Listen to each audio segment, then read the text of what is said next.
And now, people,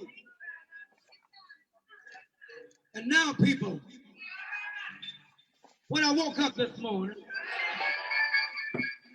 I heard a disturbing sound. When I woke up this morning, I heard a disturbing sound. What I heard was a jingle jangle of a powerful walk song. You recognize what that's from? Oh, of all men and women, departed from this life. Wait a minute. 1 minute. Phil, 1 minute, bud. 1 minute. 1 minute, all right. Do your thing, 1 minute. Welcome if you got it, folks. All right. 1 minute, buddy. I'm gonna. Too late. Too late. Hey, Joe, what's up, buddy? They want shows, not the father. All right. Don't be lost when the time comes. It's time.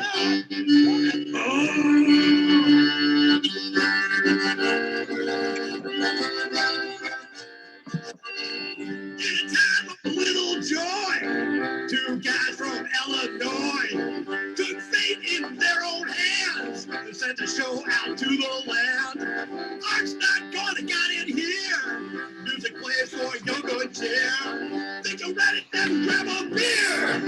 Come on, and watch the Phil and John show. Phil and John show. They're showing up and there's nowhere to go. Well, Phil and John show. Phil and John show. They're playing so hot that it's melting the snow. Yeah, Phil and John show. Phil and John show. Don't know where this will go. Phil and John show. There we go, folks. It's Friday night, man. Or is it Friday afternoon? I guess it's Friday night. Friday afternoon? It's Friday evening? It's middle. It depends where you're at. I mean, we've had people all over the place from East Coast to West Coast. But it's 4 o'clock in Illinois. Sure is. 4 o'clock in Illinois on a Friday afternoon, which means it's time for the Phil and Jon Zone number 46, folks. Welcome back. We got special guest tonight, Richie Darling, who is a great friend of ours who just decided recently to go off of social media. So we brought him back on social media for our show tonight. And if all goes well, I don't know, my messenger went open, but that's okay. We're ready for the show, I guess. So what's new, Phil? Nothing.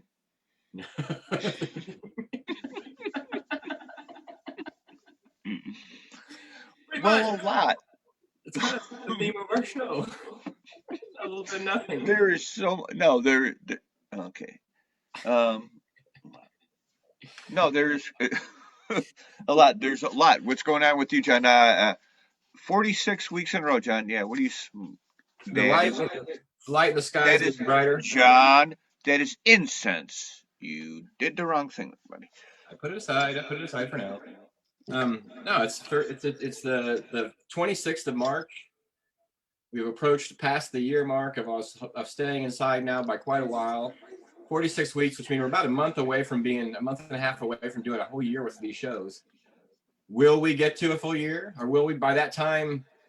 In 6 weeks, we're gonna have a festival night, Phil. We'll have a festival Friday before this is over with. Yeah. One of our shows is gonna be. We'll probably have 2 shows. We both. Can we say we're going, John? We're going to Sugar Creek. Yeah, we'll both be at Sugar Creek, downstate Illinois, for a music festival in the middle of April. I'm psyched. Just locked into it this weekend. Yes, me and John. We'll do the Phil and Jon Zone, correct? Yeah, Phil and John live. That's always more fun. We have live guests those shows. Hopefully we'll talk to musicians. You don't mind if we do it live together, or no? No, I'm going to be vaccinated by then. And probably will be too. Really? Yeah. Okay. Are you a juggler? I'm going to juggle on the show tonight. I mean, guitars, singing, juggling, magic. You told me you were painting all week, but that looks kind of white. Oh, I get it. It's subliminal seduction. I see something there. Here, I'll make it more active. I did that painting. No.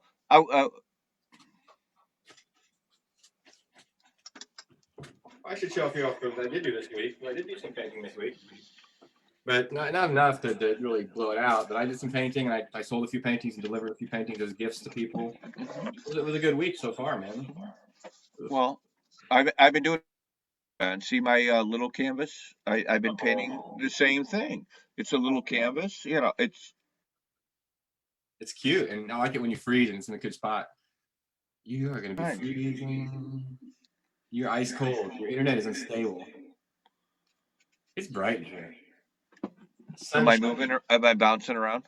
No, you look fine. We're gonna have a special guest tonight, Elizabeth Barron from Bloomington, Illinois, to do 5 records with us here in a few minutes. Told her we let her in about 4:10. She just kind of showed interest on the page, and I think she'd been paying attention to the show. And we're gonna find out exactly how we know each other. Hopefully, it's nothing embarrassing. And because I told people, if you want to be on the show and you want to do 5 records, just come in and let me know and do 5 records with us. We just need people who have 5 records in their collection they want to show off, and we like to see other people's ideas on their records, right? Correct, and it's kind of funny that people do have records left because I'm sure most people got rid of them, but you shouldn't have. If you have them, it's a beautiful thing. Smart people kept them, So we're gonna take a couple minutes here. Phil, hey, what's up, Mark Chilton? Hey, Mark Chilton, the guy that did records with us last week. I was gonna say, you ever come across another one of those Paul's Boutique albums anywhere? I would love to have. I don't care if it's an old crappy used one. I need a copy of Which that. One? That Paul's Boutique, the Beastie Boys one that folded out the big cityscape. The one you went? Oh, that was nice. I need to find that because I've got a bit of a need for that album. Tonight's show is brought to you by Hardware Store Circus Peanuts. This is a gift I got for Jeff Singley for when you said peanuts, right? Hardware Store Circus Peanuts.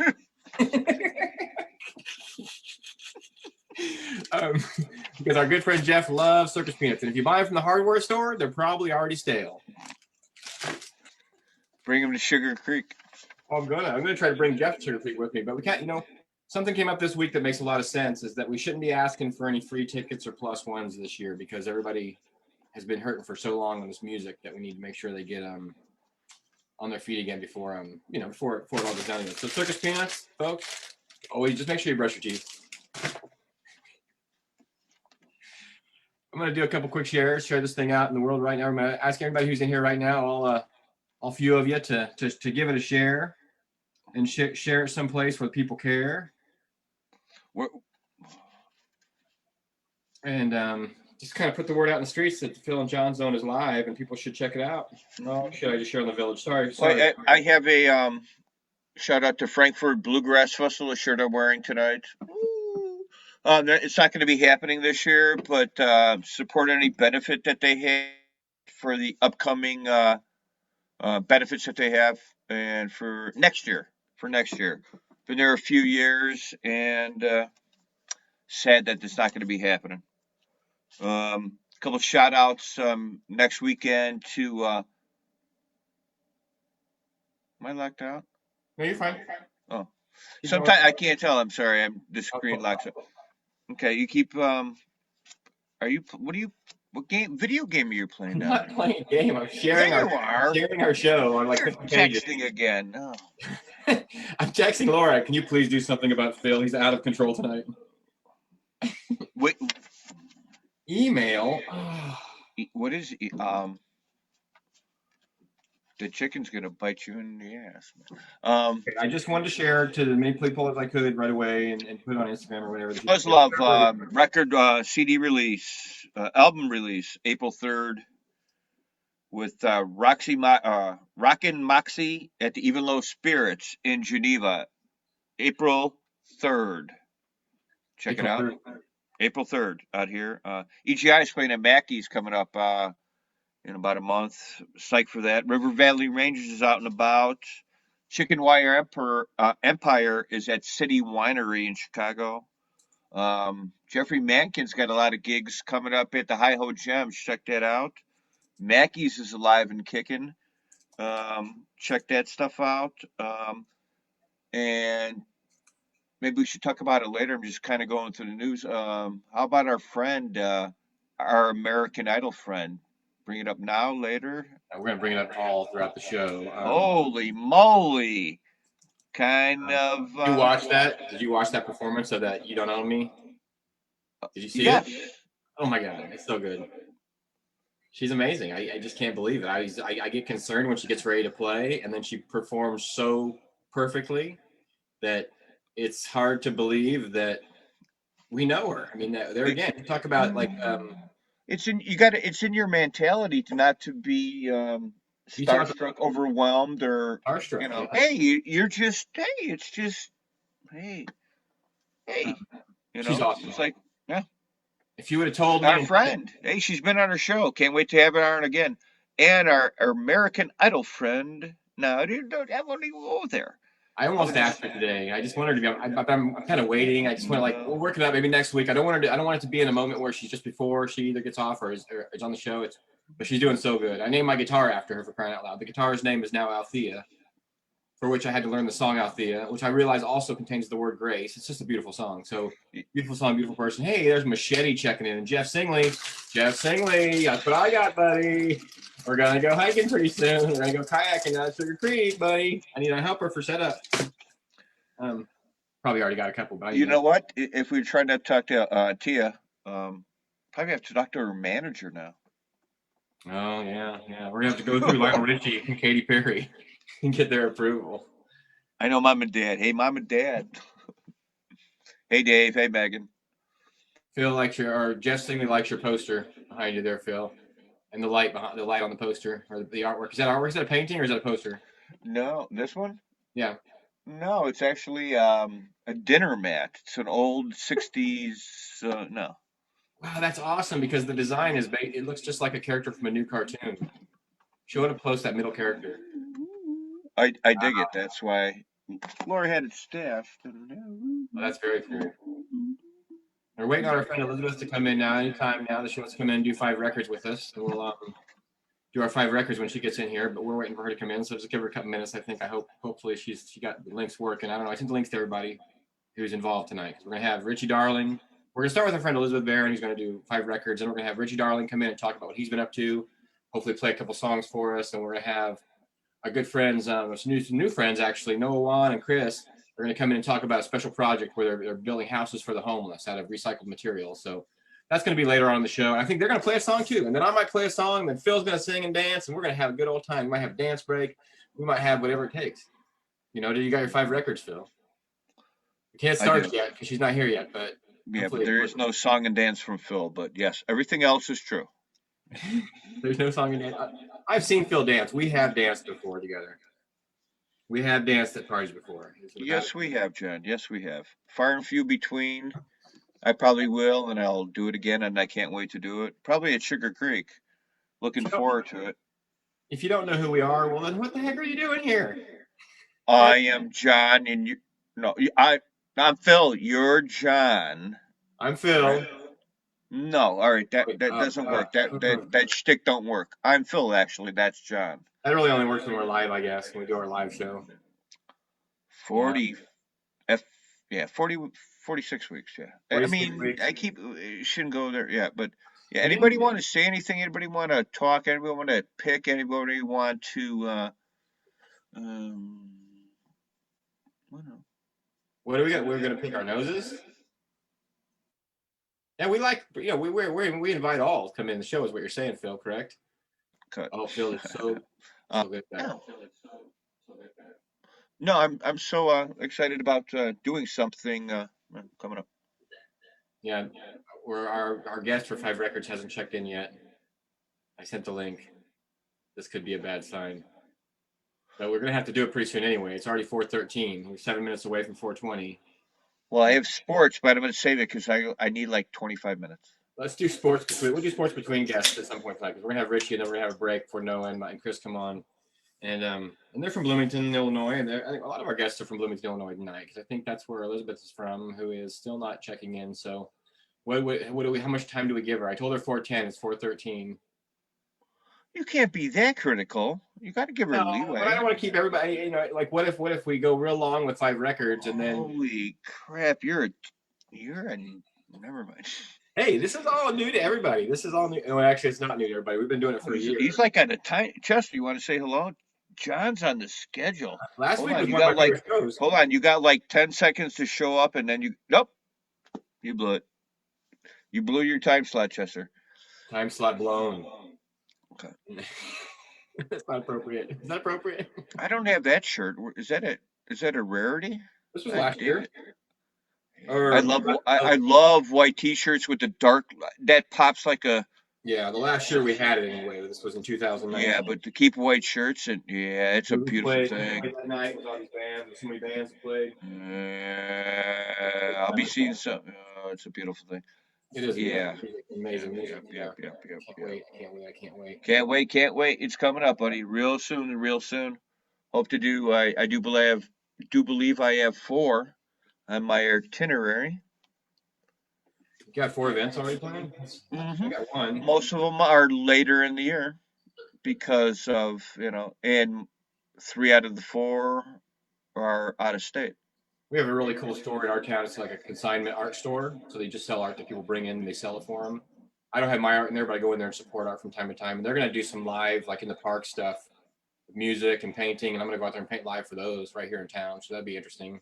I don't get a big reaction from my hometown here, but I get enough of it, So, well, I think we're going to go ahead and we're going to have to, we're waiting. Elizabeth, if you're out there and you're watching, don't be nervous. Nobody's really going to pay attention to the show anyway. It'll probably air in reruns, but you don't have to worry about anything for that matter. Just grab your records and meet us in here whenever you're ready.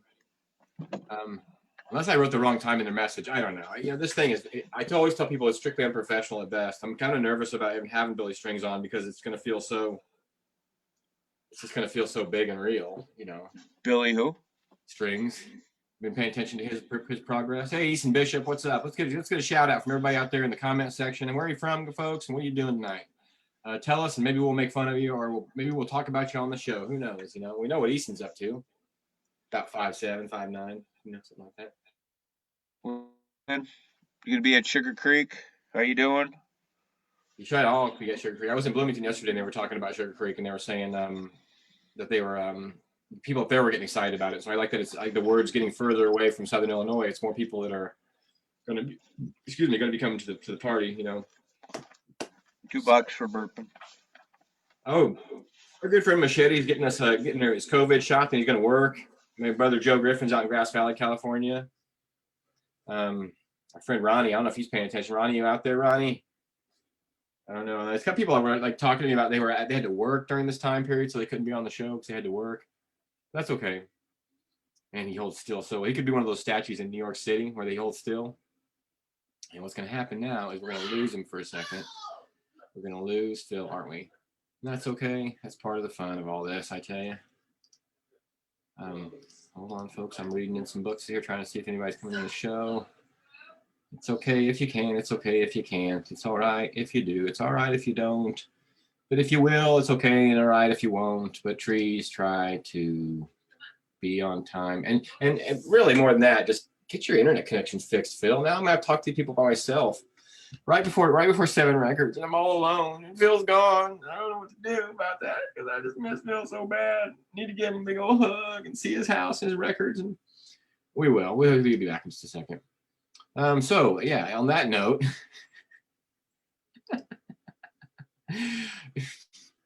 music break. We'll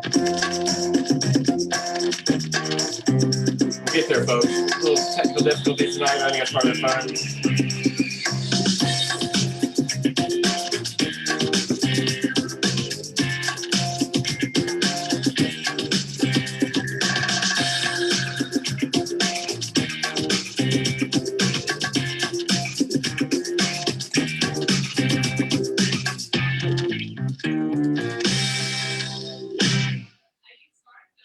Normally, folks, this is when we do Phil's 5 records. He'll be here in a minute. Take a girl, a night on the town. Oh, Easton Bishop has a date tonight. Proud of you, Easton. That's really cool. But I knew you could do it. I knew you could pull it off. FarmersOnly.com, right? FarmersOnly.com. Christian Mingle, is that where you're at? No, I don't know where you find a date these days, but I hope you get to find all the dates you need. Hey, I know this guy coming in the room. Everything's just a second behind tonight, but we're gonna get this all together. You look great, Phil. You look great, buddy. Somebody maybe step on the cord or something? No, not sure. That's okay. We'll come back. I think she hasn't got back to me yet, so we're gonna go ahead and start. Folks, we're gonna do 5 records. Just 5 records, Philly. Felonious Monk. My friend Phil. Philly Eilish. Philly Eilish, Felonious Monk. That's right. It's my buddy. I see Richie Darling just came in the room, so just a few minutes, Richie. If he can, hey, Richie. He won't be able to hear us, but I'm going to send him a message in the chat here.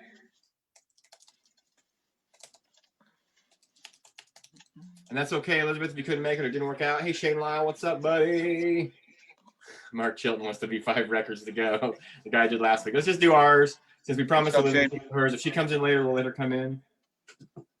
What is the meeting passcode? Oh, man, she's making me think. Now, okay, everything's going to be a few minutes behind tonight, folks, but it's going to be okay. The passcode is 470707. The password is Laura, come downstairs. I need a cocktail. So we're going to get Elizabeth in here in a second. We'll get Richie back in a second, too. Everything's coming into place now. 5, 4, 3, 2, 1. Can't wait for sports. Wait to see my sports. You don't know anything about sports. I'm going to Survivor a little bit, but if you know a lot about sports, you really don't know a lot about sports. Wait a minute. Why is there a number 46 and a John Griffin? What's this? This might be our friend Elizabeth. Hello. Hey, this is our friend Elizabeth. All right. Hey, Elizabeth. And getting our audio hooked up there. Everything's hey. You just have a little faith. Hey, Elizabeth, how are you? I'm very well. How are you? Excellent. Good to see you today. Good to see you guys. Hello. A little delayed, but that's okay. We're always a little behind. It's perfect. Yeah, it's perfect. I couldn't figure out the path. So. That's fine. I didn't send it to you, so I'll probably have to send it to the other guys later. But Richie got in, so it's random how it works. It depends on your browser. Oh, it doesn't matter. It doesn't matter at all. Welcome to the show. Elizabeth is also an artist. I've been checking out her artwork as well. Wow, right on. As well. From Bloomington, Illinois, I think, right? Am I correct there? Yep, I'm from Bloomington. And we in Illinois? Yep, Bloomington, Illinois. Okay. We have an interesting group of mutual friends, so I'm not sure exactly how do we know each other. Well, I'm wondering, I've known of your art for a long time. I don't know if you know Matt Erickson at all. Here in Bloomington. He did to help me out. My first show was at the from the coffee house in Bloomington. And then we just a bunch of coffee houses. I used to host an open mic there in Normal after Barbie Doctor. But yeah, I've seen your stuff. I have some of your work. See, so we crossed. I knew we crossed paths. You know, I think. Man. All of the. This is one of my favorites. December. Wow. Edward David Anderson, yak, man. He's awesome. I love that cat, man. Yeah. So that's awesome. Well, welcome to the show, Elizabeth. This is my friend Phil. If you haven't met Phil before, he just hello. Nice to meet you. Hi, Phil. Nice to meet you. And, apparently, you have 5 records to show with us tonight, huh? I do. 5. It was 30. Can I also plug for my friend Johnny record store in Normal Reverberation Vinyl? Yeah. So I picked. You can start. We'll let you go first. Okay.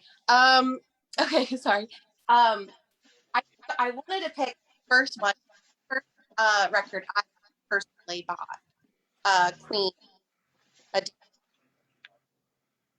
This is one of my favorite ones. You and I mean Freddie, just did this is my first pick would be this one. Queen, A Day at the Races. That's a great album. A fantastic album. Fantastic. I'm a big fan. I love the black cover and a big fan of Queen. You want huge the finale? I'll go next, and you can have the finale tonight, okay, Phil? I'll go next. You're gonna go. We flipped before this. Oh, go ahead. So this is a James Taylor album, and it says "To Beads Galore, Keep Listening, Jay Taylor." But he didn't sign it. The person that I worked with at the bead store signed it. And apparently, James Taylor owes money to that bead store still from back in the 80s. He bought a bunch of beads and then skipped out on a bill. That's what they told us. So we love James Taylor. You know, Your Smiling Face, all those really good things are on there. It's a great album. But yeah, James Taylor with a nice haircut. Nice, yeah. So young. And an artificial signature. Someday I'll put it on eBay. Okay, I'm going with a little cartoon theme albums I went through because we have some Easter albums. Laura likes decorating with anything Easter, so I have Easter albums. So I went through cartoon album or caricature. This is Snow White and the Seven Dwarfs, I guess. Um, He does this from time to time. He'll freeze up and you my like theme for it's more my theme tonight. I'll just let that be. I like it. Just about okay. Very Yeah. I'll nice. make that quick. You're up, Elizabeth. Okay, so I want uh girl king. Tapestry. It's a good You album. know, it's just every time I listen, I think of and she just had her voice is just so just insanely beautiful. She So wrote so many good. She wrote so many good It's in songs. my catalog. the Yeah. cover Big is time fan. cool, you know, like so very nice. That one. My theme. I have a theme tonight too, Phil. My theme is going backwards in time. Okay, so that James Taylor is from the '80s, and I'm pretty sure that this album's from the '70s. Pretzel Logic by Steely Dan. There again, look at the cover. It's just a dude selling pretzels somewhere. And it says he's got roasted chestnuts, roasted peanuts, and pretzels. Hot pretzels, 15 cents. That'd be so good on a cold winter day. And he's got a big boiling pot of water on his cart. It's just dangerous. I love it. But yeah, this is my '70s contribution here. And it's got a big, tall picture of the boys inside of it. Am I locked? Oh wow. We'll be back in a second. Just keep moving. Ricky, don't lose that number. That's a good one. A good old Steely Dan. I'm going backwards in time. '80s, '70s. Phil is totally frozen, though. Oh, The Frozone. Dang it, Phil. Hold on. I'm putting you in the waiting room. Bring you back in. Sometimes this helps. Oh, he's gone. He'll be back in a second. All right, we'll just continue with that. And that's what happened last week. Is just he's in his basement. His internet connection isn't beautiful thing. We'll just kind of go around him, and he'll come back and think he's still there, and it's okay. We love Phil.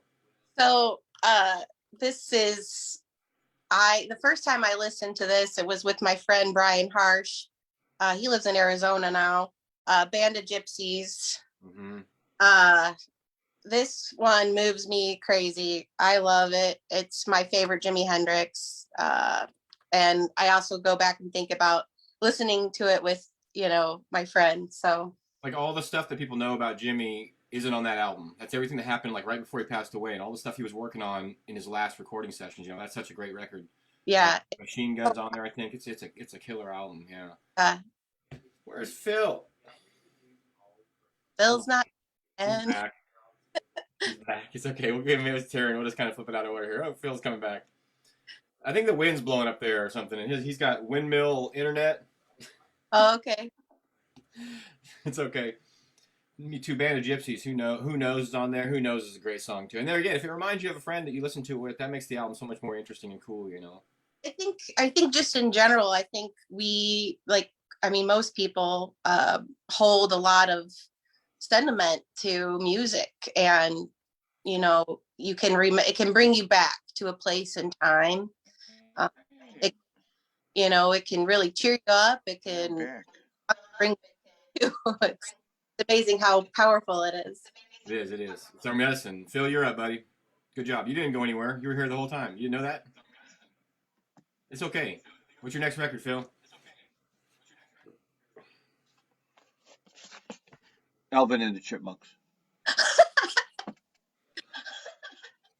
I love the cover. It's like a metallic cover. It's pretty cool. It's my picks were more cartoonish, but great covers. And this is like 60 years old. You can't produce that covers anymore. And they're singing hard. I think about the guy that just had his record on the wrong speed in the recording studio, and he discovered that you can make a chipmunk sounding voice by just speeding the record up. And we got all those albums and cartoon shows, and they're still making Alvin and the Chipmunk stuff. Yeah, it's going to be a tough night, Phil. I got a feeling. Oh, man. Oh, I'm going back in time still, so now I'm going back to 1938. I love this recording from 1938 that changed the world. The War of the Worlds. Ooh. Now, I always give credit to the UFO phenomenon starting in the late 40s because of the Roswell situation, right? But this was the first thing that really freaked people out. I mean, it really freaked people out. And it was like It was 38 or 48. No, it might have been 48. Hold on.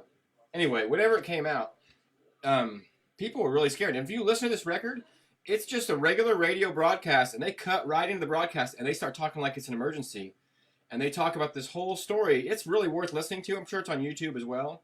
But it freaked people out. And it says on the back that, like, women tried suicide, a church let out, college boys fainted. Oh, wow. People were like, where's it safe? People in Richmond were praying. People in Atlanta went crazy. People rushed home from Reno, Nevada, because they thought they were too close to where these Martians were happening. But it was just him telling a story, Orson Welles telling a story. But it changed the world, because after that point, people were afraid and interested in aliens and things. You know, I don't know. I think it's significant. It's like I think it's in 1938. Where's he at? Is he coming back in? Oh, come on, buddy. He's still here. He's just he'll be back in. We'll continue on. We got a guest coming in a little bit, so we got to do what we got to do. So you're or maybe he's back. Hold on, he's back. The order is all screwed up now, though. You think it's hard to figure out counting from 1 to 5, and you do it with 3 people. It's very challenging. It's very challenging. Hello. Hey, buddy, there you are. Man, you okay there, Where's Phil? everybody? I don't see anybody. Yeah, all you are is a dark screen right now. All right, well, we're gonna let Elizabeth go again. Okay. For some reason, you called me. That's I've been wanting this one for a while now. On Tom Petty, Wildflowers, and all the rest. I was dressed up in Batavia Sky record, a real cool record store up there. Super cool. Told us where to go get cool breakfast. But album is just the artwork in here is just, you know, I'm glad I got to see Tom Petty. Me too. Smithereen. He played with Smithereens. I'm Smithereens at the hotel bar.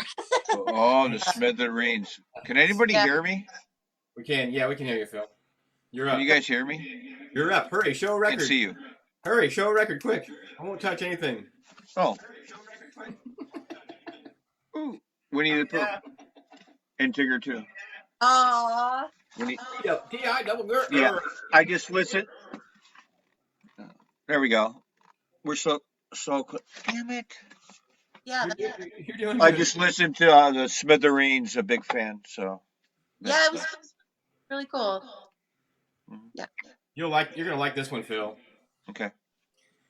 I'm going back in time still, so I'm in like late 30s right now, really 40. Going back in time. Time to the music from the swinging 30s. Ooh, nice cover. And true stereo, early true stereo stuff, like when stereo was first coming out, and you know, songs like My Funny Valentine, Mr. Dooley, Bill Bailey, 1930s. Yeah, and a cool cover, like Pin Up Girl cover. And I love these old clip art pieces on the back of the bands. I like to use those in posters. Oh, nice. Yeah, I love white, like you know, the silhouette, quick. I like it, just very simple. Yeah. Nice record too, big heavy gram vinyl. I'll paint on it. No, will not. If it's scratch, you're gonna throw it away. I'll paint on it. Not scratch. Who's up? Liz, you're up. I think we're doing a rotation. She's on 4 or something like that. I'm on 5. We'll get there. Okay. We're grooving. This one, no, this is Brewer and Shipley. Archeo. Here we go. Here's the inside. But they and Garcia played pedal steel for the songs on this album. Nice. If you like. But it's got like everybody knows the songs, but they don't know who sings. You know, it's like one of those. Like everybody knows like One Toke Over the Line and like all this, but here they are. All of their Sweet Mary. Oh, Sweet Mary, he says. So I love listening to the harmonies on this as well. So was that number 4 for you? I think this is my 5th one. All right, okay, Phil, you better go because I only got 1 left, and you probably got 2 left because of the stall. We're gonna go with the Partridge Family. Everybody remembers that one, but such a great, colossal album with great pictures of It says it comes with a free shopping bag inside of it. Yes, it does. I have a couple of these, and I do have the shopping bag. But anyway, I thought it was a cool cover when I was looking through. Okay, you want me to jump to another one real quick? Sure. All right, we're gonna go with the Jackson 5. Nice. With check out Michael. Some of the. Wow.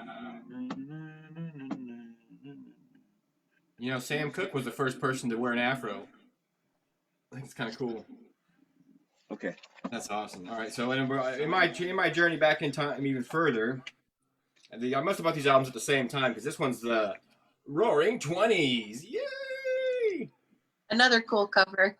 And you got songs like Ball on the Jack and Dixie, and Give My Regards to Broadway on here. And it must have been, it's the same company, but this one was High Fidelity. This was before the True Stereo came out, so it's in High Fidelity. But again, with the cool artwork on the back, too, of the little black and white artwork. Mm-hmm. It's probably part of a series, but the Roaring 20s, the Swinging 30s, the 40s, the 70s, and the 80s. That's my theme for the night. Wow, Elizabeth, thanks for being part of the show tonight. Thanks for coming on and doing the records with us. That's great. We love having people on for the show and do records. Thank you very much, Elizabeth. Good to meet you. Good to see you. Thank you. In person. Before you know it, we'll all be at a show together soon, okay? Yeah, it'd be awesome. Excellent. I like your artwork. Thanks for coming on. Your artwork too. Show them your painting real quick before you go. Oh, yeah, sure. Let's see a little bit of her artwork because she does artwork as well. Really cool stuff. And that's got to be part of the show too, you know, before you go. Yeah. Working on some more little turtles. Nice. Well, let's get her artwork. Oh, turtles. Yeah. Let's get her artwork out in front of people here pretty soon, Elizabeth. And thank you for being part of the zone. And thank you again for the record. We'll see you real soon, okay? Yeah, very cool. Bye. Bye, honey. Thank you. And on that note, I think we're just going to hold on. Oh, Elizabeth Barron, are we waiting? Someone's waiting in a green room? Yeah, I'm going to go ahead and just let him in because we have to keep this thing rolling forward. I told him 4:20, it's 4:36. So we're bringing him in. And we all, you know, listen, a lot of people who are out there watching the show, they might wonder where Richie Darling's been because he hasn't been around. He's been doing his own thing and he kind of got away from the face thing and he went and he that's okay. He, you know, that's what we all think about doing that from time to time. I give him props for it, you know, but we miss him. And there's his beautiful face right there. Hey, good sirs. Oh, hello, my friend. Yes. Yeah, we've been thinking about you, buddy. Man, it's good to see you. Right on. Good to see you too. Hey, buddy. Big hug. Yeah, man. Big hug right back at you, Phil. Looking beautiful. Yeah. Same at you. So this is the Phil and Jon Zone, and we've just been doing our thing here for 46 weeks now, and it took us 46 weeks to remember that we loved you so much. So we had to sit down this week. You know, Number 46 most important person to get to be a guest. That's great. Yeah.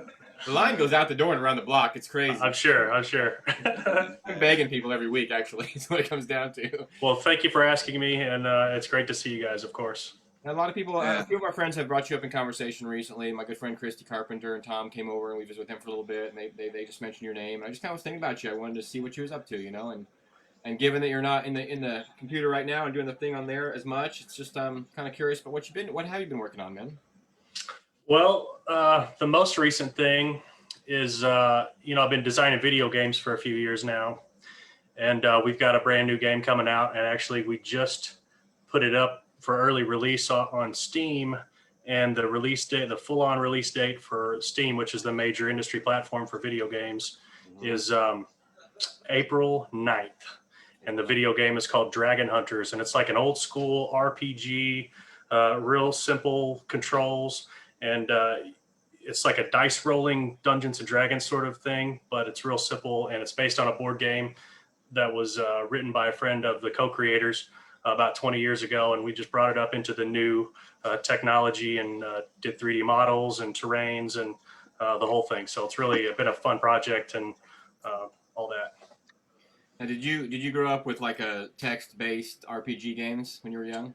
I remember them. I never really played too many of them. No, the first system I was on, I mean, I did play Apple IIe games, I guess, you know, and as early maybe as the 3rd or 4th grade, but really my heart like jumped up to a new paradigm when I started playing the NES. And the first big RPG on that one that I played was called Dragon Warrior.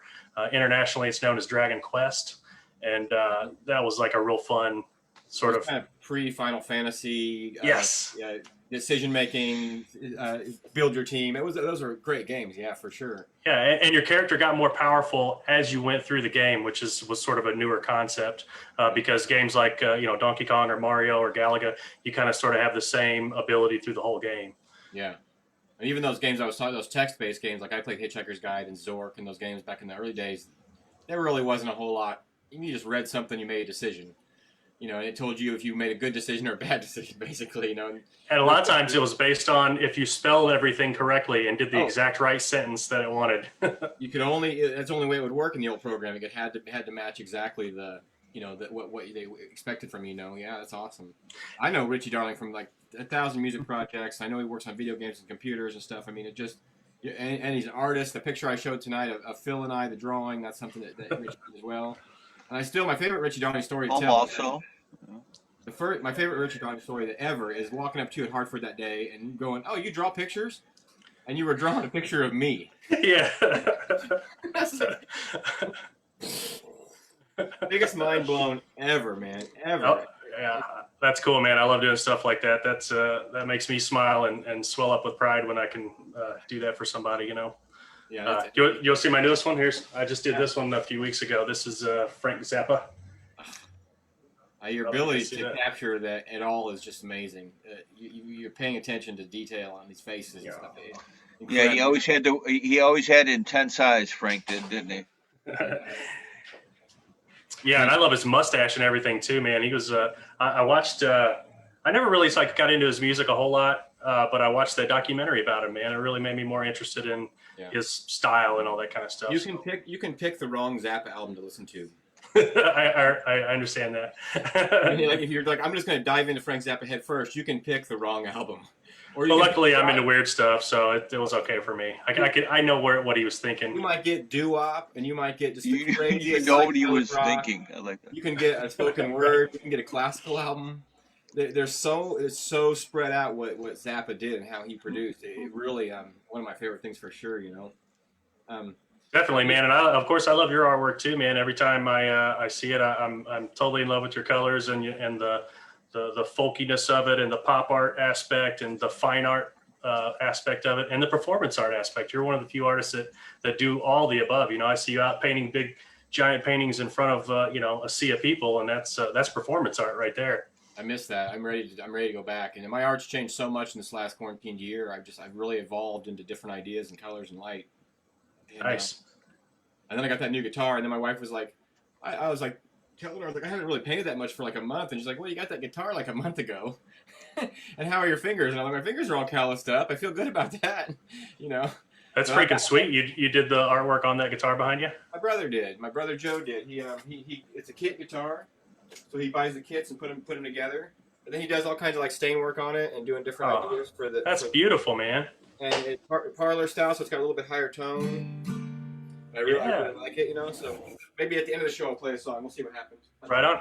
Hey, Phil, today I was thinking about your artwork, and here's something, I don't know if you ever thought about this, but here's something I was thinking about Phil's artwork. In 500 years, when your records are hanging in museums and people are looking at them, there's going to be a scientist that goes up to those records and scans it somehow non-invasively and reads the vinyl music underneath it and converts that into a digital file, and will play that music behind your painting that exists on that record. And that will be the only record of that music left, because those records, the vinyl that you're doing it on, are so obscure. There's not going to be any record of that in 500 years, but your artwork's going to be on a museum wall, and they're going to get the music from that. Yeah. I do agree. Now I waited for you to get to the end of the conversation because I was kind of well, it's not making sense, but at the end of the conversation, it makes sense, because it's going to be so bizarre that what knucklehead did that and saved something that, yeah, I agree. That was a great synopsis, Mr. Darling. And honestly, like maybe over time, the vinyl that's not being protected by your paint might like what he's saying is that even the vinyl on the other side of the record could erode somehow to where what you've painted over becomes this preserved, even if it's scratched copy of, I got to write that down. Albert Dingelbert album Copy or something that like because that. that's worth like $2 more per album. Oh, his price just went way up, Richie. Great. Oh, that's great. No, I mean, yeah, if you really think about it, yeah. Have you done anything with your music lately, Richie? Have you been able to? I know that. Yeah, so of course, I wrote not all the music, but a good deal of the music that we use in the video game. I wrote and recorded. And then my partner, Tim Perry, he's one of my longtime collaborators. I've been in bands with him since 2007. And he's the basics, the software engineer and another computer guy. But we've been in bands. So we were in the Faceless Stallions back then, and then we were in Westward Suns, another band called Thoughtcast Shadow. And so, I've been partners with him for a long time, and he and I did the music, but we did it separately. Like I did like a fight scene song, a couple of fight scene songs, and he did like the ambient music, like in the background when you're on the navigation part of the board. So a pretty good sized map you got going in that game. I'm excited. Well, it's so old school. You got to think of it differently. Okay, think of it like a board game. Okay, you got a board game, and there's pieces all over the board game, and you're moving your little character around, and every time you go to a piece, you draw a card. Right? It's that. So you got the board, the physical board. It's a 3D representation, and there's like there's 3 levels of boards, and each board has like other boards that go with it. So like level 1 is a collection of boards. Level 2 is a collection of boards. Level 3 is a collection of boards. Level 4 is the dragon. And so as you play the game, you'll clear an entire board square, and there's several little tiles on there that you would clear out. And then you draw another one and lay it next to it, and you can rotate that piece. And then you sort of form your own map as you play this game based on the board game. Hey, and Richie. then when you fight a monster, one more second while I'm thinking about it. When you're fighting a monster, it goes to a cut scene, and it's like a Mortal Kombat style side to side, but they don't actually like go in and fight. It's just like a turn based, and you're rolling your dice in between moves. That's awesome. Go ahead, Phil. No. You said you were going to say something. You had a point, man. I wanted to hear You were it. going to say something really interesting. Because I saw that game on Big Bang Theory. Oh, maybe, yeah. A version of it. Yeah. Yes. Playing off the idea that it was 3-dimensional, and I want one of those games. It was a Star Wars. I want one of those games. And I can't. I don't know if you're imagining exactly what he's creating, but that's pretty awesome. Phil. I love the way your brain works. I do. But I have a video game trailer that you can probably watch. I could send it over on the text, or we can share it in the comment section or something like that. But can they find this information through your website? Absolutely, richiedarling.com. There's a trailer on the very first page. I already put that in the feed so they can check that out. And, Nice. Yeah. he's one of the gentlemen I've met when I met him for the first time. He'd be a friend for life. But he'll be beyond another lifetime. He needs a lot of lifetimes for his something up there in his brilliance of his mind. You talking about Richie Darling now, or yourself? Oh, Mr. Darling. Thank you for the praise, man. I always appreciate it. I think one of the first times that me and Richie got to just interface with each other was probably around the same time I met you, Phil, in the Nippersync days. Like, you were at Nippersync. I remember you were playing your guitar, and I walked up the hill with my guitar, and you were kind of throwing it to me, but I didn't know the tune, so I just kind of faked it and backed out of the circle or something. But I remember that moment, though, of like, oh, man, I want to play with Richie Darling, too, you know? That's like 75% of good music is exactly that. Right. What's up, Phil? How's your pipes doing? How's the wooden? Oh, my flutes? Yeah, good. Yeah. I don't have them here. I have them at my studio, but I still enjoy piping. I play a little bit. I did some meditation music over this kind of time, just recording it on my own. And some of that I'm using my really big low whistles. And of course, if you're talking about pipes, I got my church warden. That's what I'm talking about, yeah. These kind of pipes, yeah. This is a special one. This is from Germany. This is from a company called Vaun. And this is made of Mediterranean heatherbriar. That's a beautiful water pipe. I just saw that. That's great. Cool. That's cool, man. So you're not in your studio now. You don't have any musical instruments around you at all, huh? Well, I do have, if you can see that. But what we always say, and we always do, we don't make any kind of obligations to anybody who comes on the show. But man, we just love hearing you play. And I dig that. I dig that. This right here is a 1930s model Dobro original metal body. It looks clean. Oh, it was a basement find, and it was given to me. This is a very special gift. Wow. Did you have to do any kind of repairing on it when you got it, or was it pretty clean? Yes. You had to fix it a little bit when you got it. It was missing the tailpiece entirely, and the binding here, this on the top and bottom of the neck, the binding was totally missing, so it was in disrepair. Didn't have enough strings on it, and the bridge was in poor shape. But well, those guitars, they're not just a guitar. There's a lot going on inside of them. There's the whole resonance, everything inside of it. There's pieces that have to fit together a certain way for it to do what it does, you know. Yeah, and luckily all those pieces were good to go. It was just the tail piece, and I ended up putting a new cone in it just because the other cone was so kind of beat up through the years. You know, it was original and just had a real flat kind of a stale, kind of like a blown speaker might sound. Yeah, and it did have a certain endearing quality with that, but I was like, you know, I kind of want to bring it up and make it project like when it was new, you know. Yeah. The rattle of those things are just amazing, and somebody's already commenting on how much they like seeing you play a dobro or play a steel like that, you know. And if you'd like to play something for us, we'd welcome you to. I do have a new song I could play for you guys if you want to hear it. Not prepared. There's no pressure. We would love to. Yeah. I'm a little out of practice with the singing, but you should have heard me last week, man. It's all good. I could do just like a little intimate thing, right? It's just us here. It's just me and you two. That's all there is. And the rest of the world that's watching, it's not a huge group. Right. Let's see. All right. And I don't want you to read too much into the words. They are very personal and everything, but you know, this is a song of celebration. I just want to say that.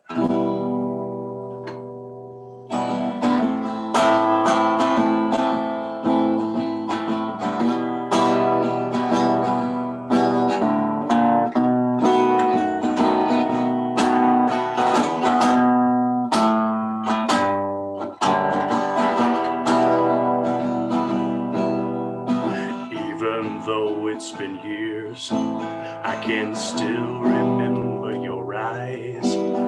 They flit away, so they're gone today, but the tears come back to remind. Black and silver, white and gray, and the colors of the rain dripping on my head. All my friends are dead, and I can't stop thinking about the music that we did, and the innocence we had when we were kids. I can't stop thinking about the words we felt and the things you said. All my friends are dead, and they keep dropping around me like teardrops from the trees, and all their expressions are burned into the leaves like cigarette ashes falling on the sidewalk of my mind inside my head. All my friends are dead. Their tombstones surround me, but you're still alive in my dreams, and I'm so glad you found me and the things we got to see. But you know the visions, they hound me like the tone of an old radio playing in my head. All my friends are dead,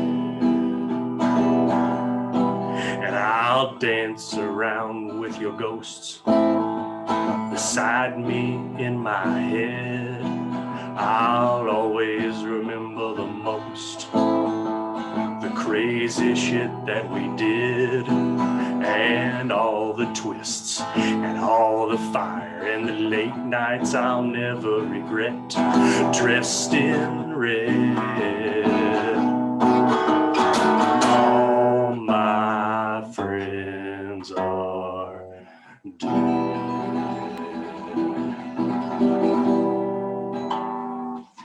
Wow. Yeah.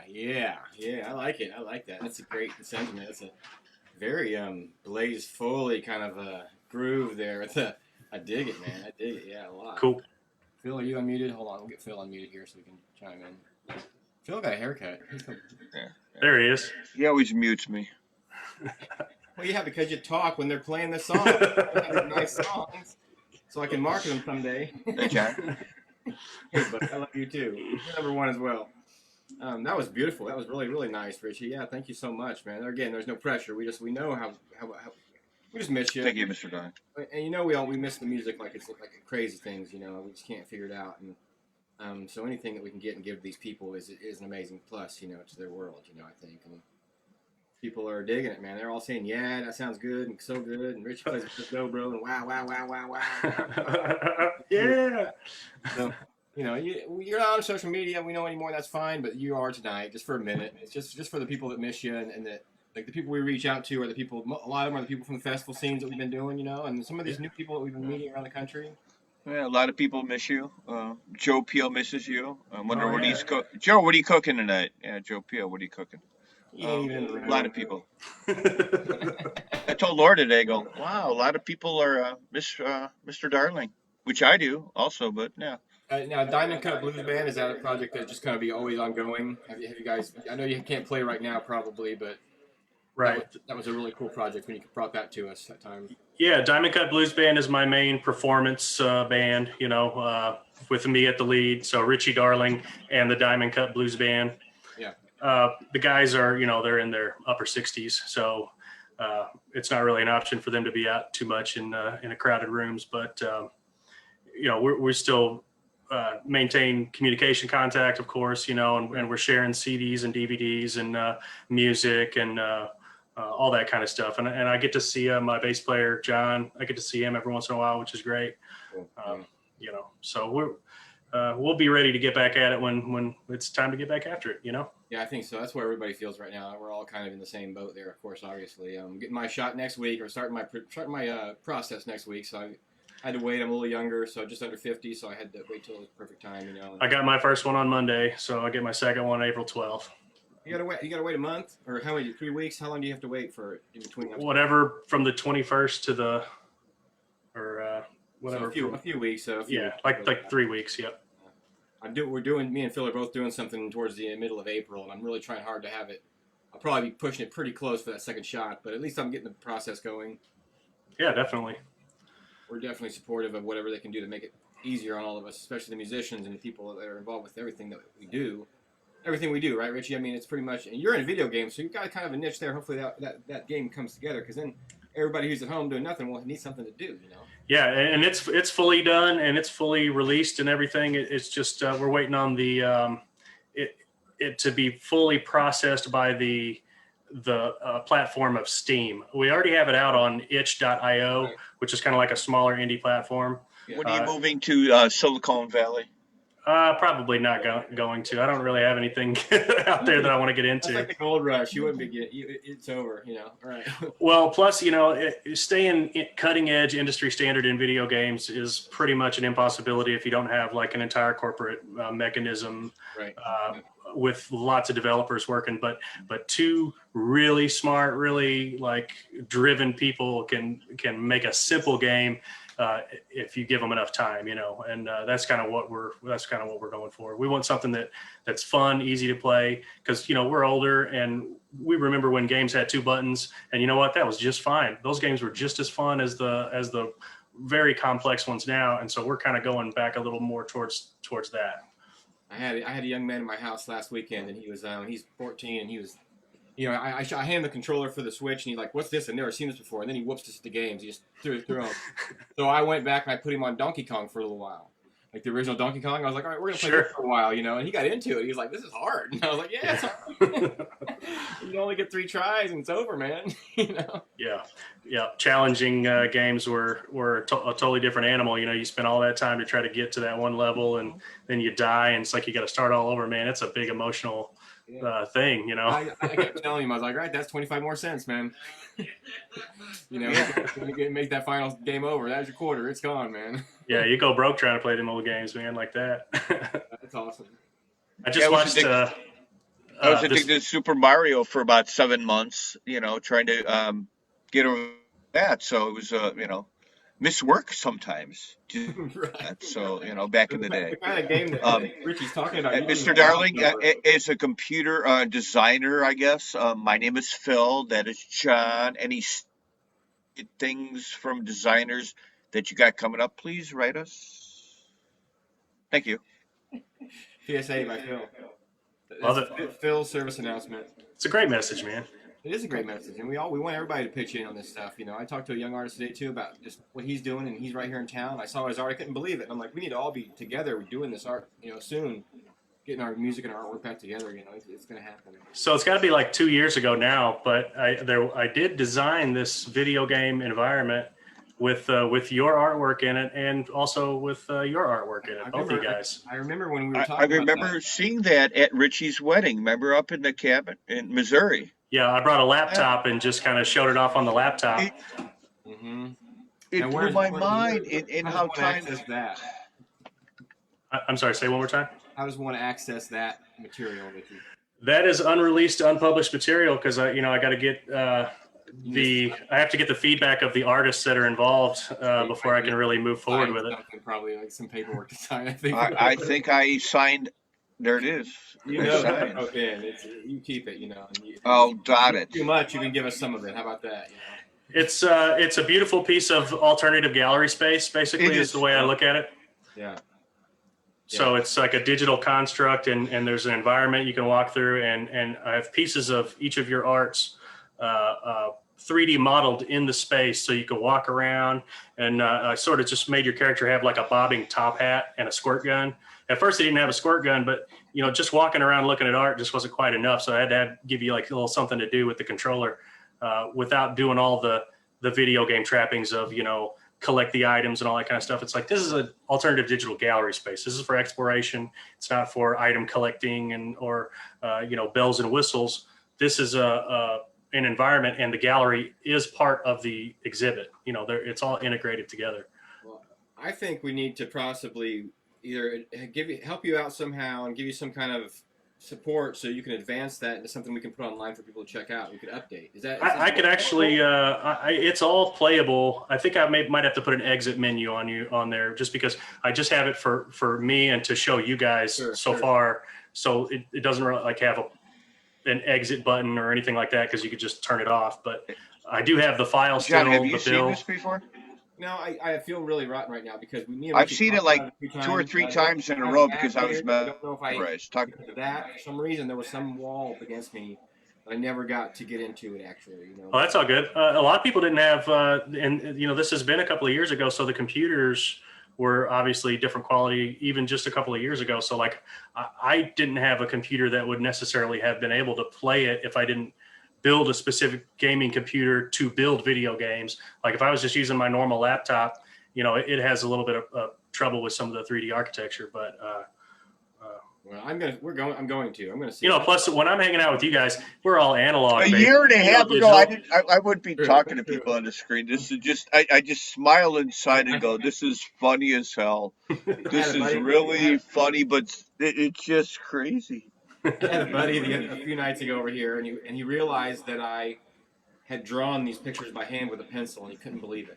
He just didn't believe it. And I was like, dude, I've done thousands. A whole stack. About a year and a half ago, he goes, you're going to get this thing called Zoom.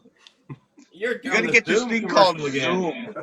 What? Where you been? I wish we were sponsored by Zoom. I paid him $12 today. Nice. I ain't paid him doodly squat. The only reason I did it is because we would have to do our show in 40-minute increments, and I wanted to be able to go on as long as we wanted to. So I paid a monthly fee. I support the things I use. I Yeah. support my Spotify. I support my artists that are around me. And it's just it's awesome. It's so good to see you, Richie. We should get together and do something. Yeah, of course. We're kind of in the same area, aren't you? We're going to Sugar Creek. Are you somewhere in the vicinity down there? Or? Are you I'm in St. Louis. Sugar Creek's like east of you, about an hour or so. Benton, Illinois is the name of the place where they have it. I think I played that with Jenny B maybe last year or the year before. We all sat in my tent and talked for a long time with Andrew. Yeah. Sorry. Yeah. But and of course, I'm still working with Jenny. We haven't been able to really get together too many times over the last year, but we did get together a couple times, and we're working on music together. Yeah, of course, man. To Andrew. Exactly. To Andrew. Sorry. Yeah, I try to check on Jenny from time to time. I miss her too. All this stuff is keeping us apart from each other. It seems like, and it's for the right reasons, but it sucks. Yeah, Jenny's got great music in her heart, and she's got new songs coming, and she's been working on stuff on her own, and we've been trying to stay communicating as much as possible, and we're looking forward to playing some more shows, with Jenny B. So sure, look, you got it right there. All you can do is dream, Jenny B. One of the prettiest voices in our whole music scene. We only get a few songbirds, like in the '60s they had Joan Baez and Joni Mitchell, and a few of those real songbird people that can sing like Amazing Grace, And Jenny B is one of our definite big songbirds. Opera singer. I've seen her sing opera. I'm sure you have, Mr. Darling. Opera. She told me she was a trained opera singer. It made me cry because I'm a big fan of opera and jazz more than. Whoa, Jenny B. Yeah, she's got a hidden talent too. She does musical theater. She doesn't like to do musical theater, but she is very, very good and classically trained at musical theater.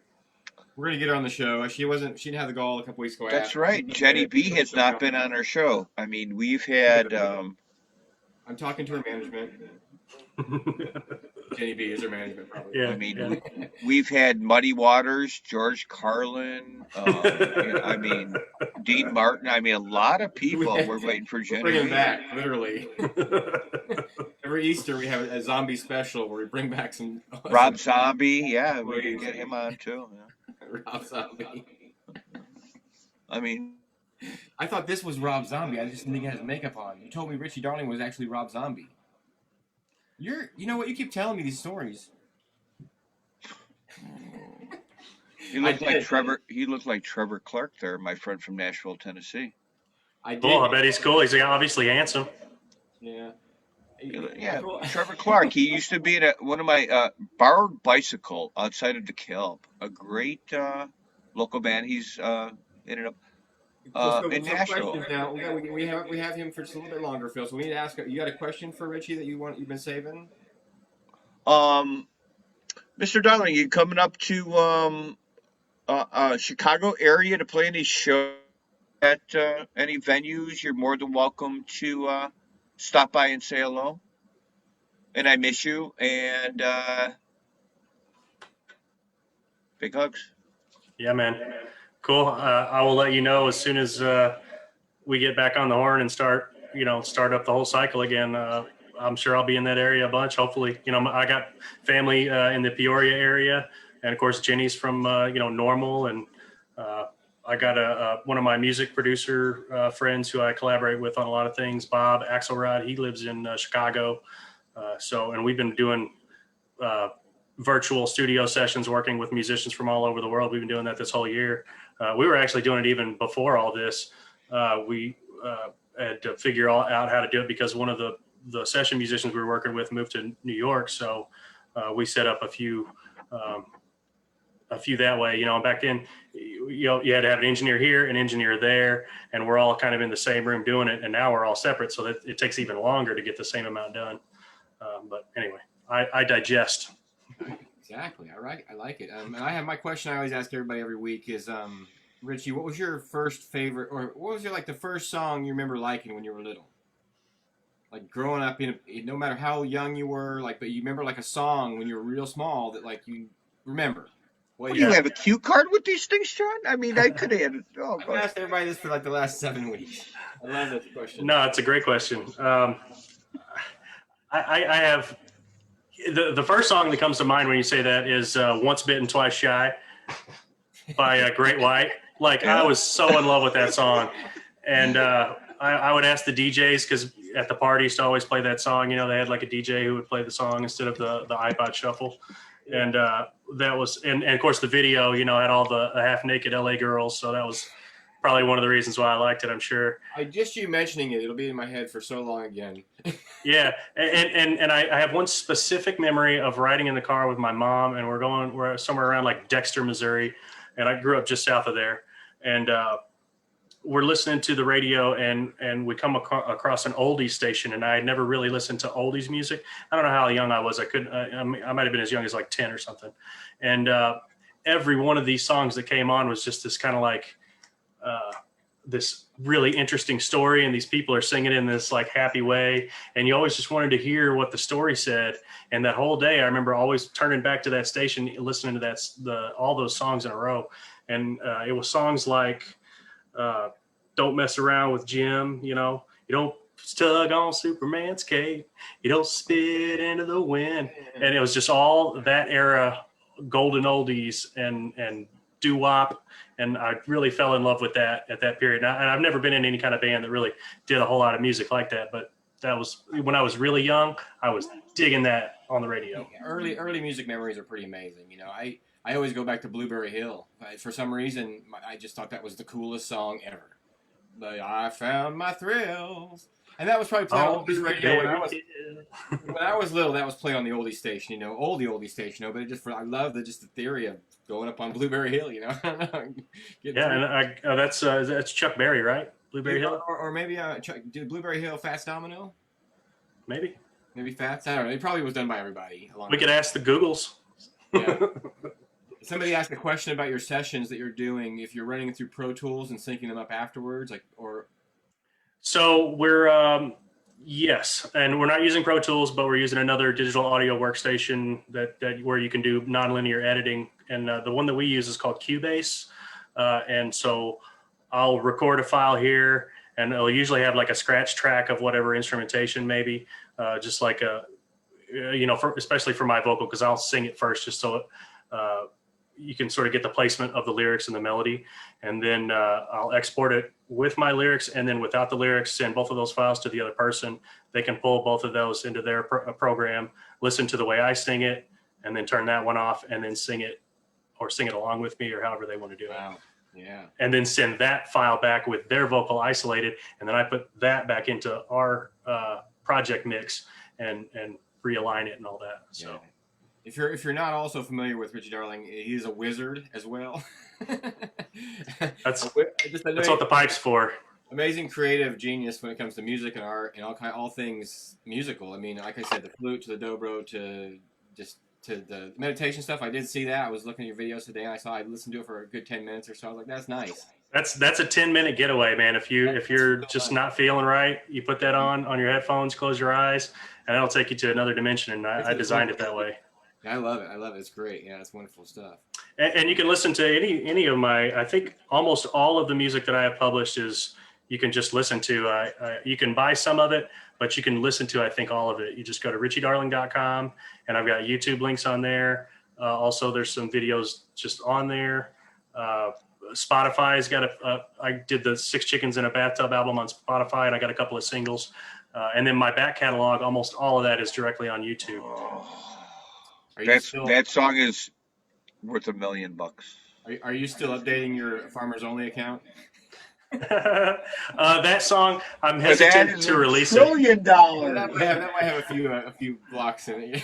Well, there's the guy who wrote the commercial for FarmersOnly.com, where that's the line in the jingle. Yeah. You don't have to be lonely. You don't have to be lonely at FarmersOnly.com. You know. And then you write a funk song around that, and just around internet dating in general. You like all different levels of the internet, that world of dating and the internet, or weirdness of the internet. I have a really killer live version of that I do want to put out on an album at some point in the future, a diamond cut original album, and we're over halfway done with that. We need to hear it. On the back burner. We need a preview. Farmers Only? Yeah. If you like.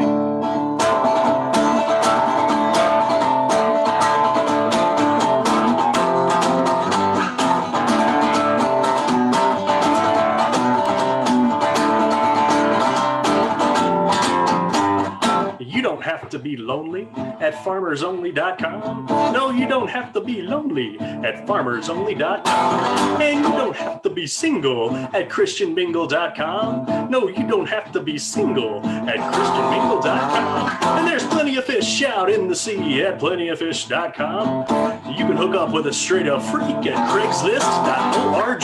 You don't have to be lonely. You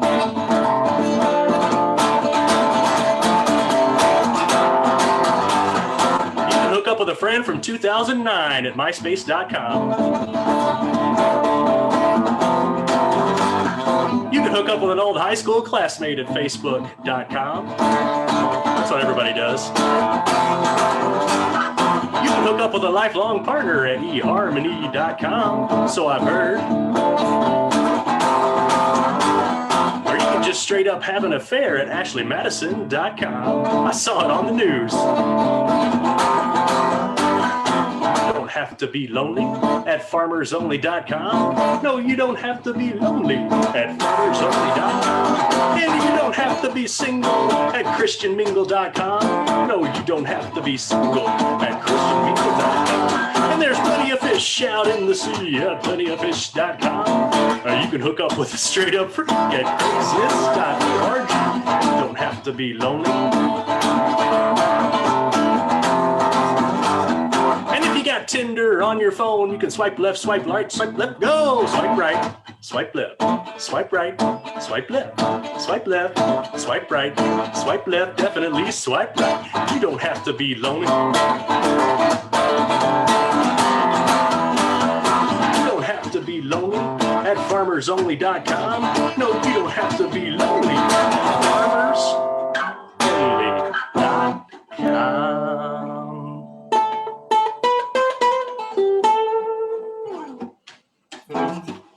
This gentleman here's name is Richie Darling. If you ain't heard of him yet, now you have. Man, just pass it around like Cheech and Chong. That's so good, Richie. Thank you so much, man.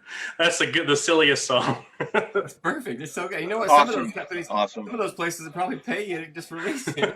Right? Oh, I don't even think Ashley Madison's around anymore. Not that I looked it up or anything. You know, they had a big scandal a few years back, and everybody got outed pretty much on that one. I think. You know, Yeah, I gotta update it to some new stuff. Well, I'm sure. You know what? I'm not gonna. Please don't post in the comments, but I'm sure there's another one out there. You know, I'm sure that exists in this crazy weird world we live in. There's a Supercut live version where I did a RichardDarling.com. bunch of them. Yeah, exactly. You can hook up with Richie Darling at richiedarling.com. Right there in the pinned comments, folks. I'm telling you, follow this guy. You know, you may not find him everywhere, but he's out there. And either Diamond Cut Blues Band or just Richie Darling in general, you find that. Go to YouTube. There's a lot of material out there. All like I said, all over the place from flute to guitar. It's amazing, you know. And we really appreciate you, Richie. Thank you for being part of the Phil and Jon Zone, man. Dude, you're welcome. Thanks for inviting me on. Of course, man. I love this kind of stuff. I do podcasts and all that. I used to have a radio show called The Homegrown Show, and we did that on the actual AM waves for like maybe 6 months, and then the radio station shut down. Nothing to do with us, of course. Okay. But and then we did podcasts. We did like 60 or 70 episodes there. That's the old stuff, you know. It's up on YouTube though. They blacklisted a bunch of it because we just played whatever music we wanted. You know, we did some like uncopyrighted or, you know, copyright infringements. They can't play them in certain countries and stuff like that. But, you know, it's a bunch of it's still up there. It's the AKA Homegrown Show. Smoking the blues in the loo. Exactly. You know how time flies, Mr. Darling. We talked about when I saw it at Richie's wedding about your video of our thing, and now me and John Griffin have done 46. Weeks fly by, our brains move way too fast. We ain't getting enough time to finish any project that we have. It's just, didn't I just see you? And bam, I'll see you. It's going really. You talking about the show or Richie's beard? Ditto, both. I like how it goes off the screen. You know what? It still goes off the screen. I love it. I'm going to sing farmersalmanac.com all night. I missed that song.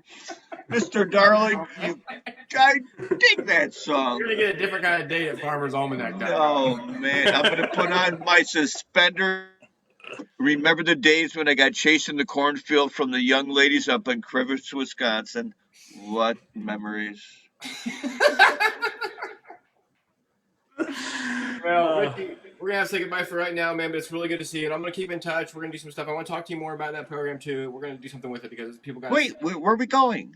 We're gonna let Richie go because we have more guests coming up in a few minutes. We have the kind of unless you We have more guests. You have more content, Phil. Hold on a second.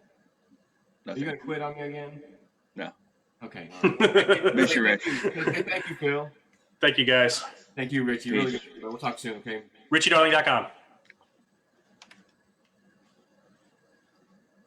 Wow, that was awesome. And how do we get that stuff going, Phil? Little interlude now for everybody just to relax.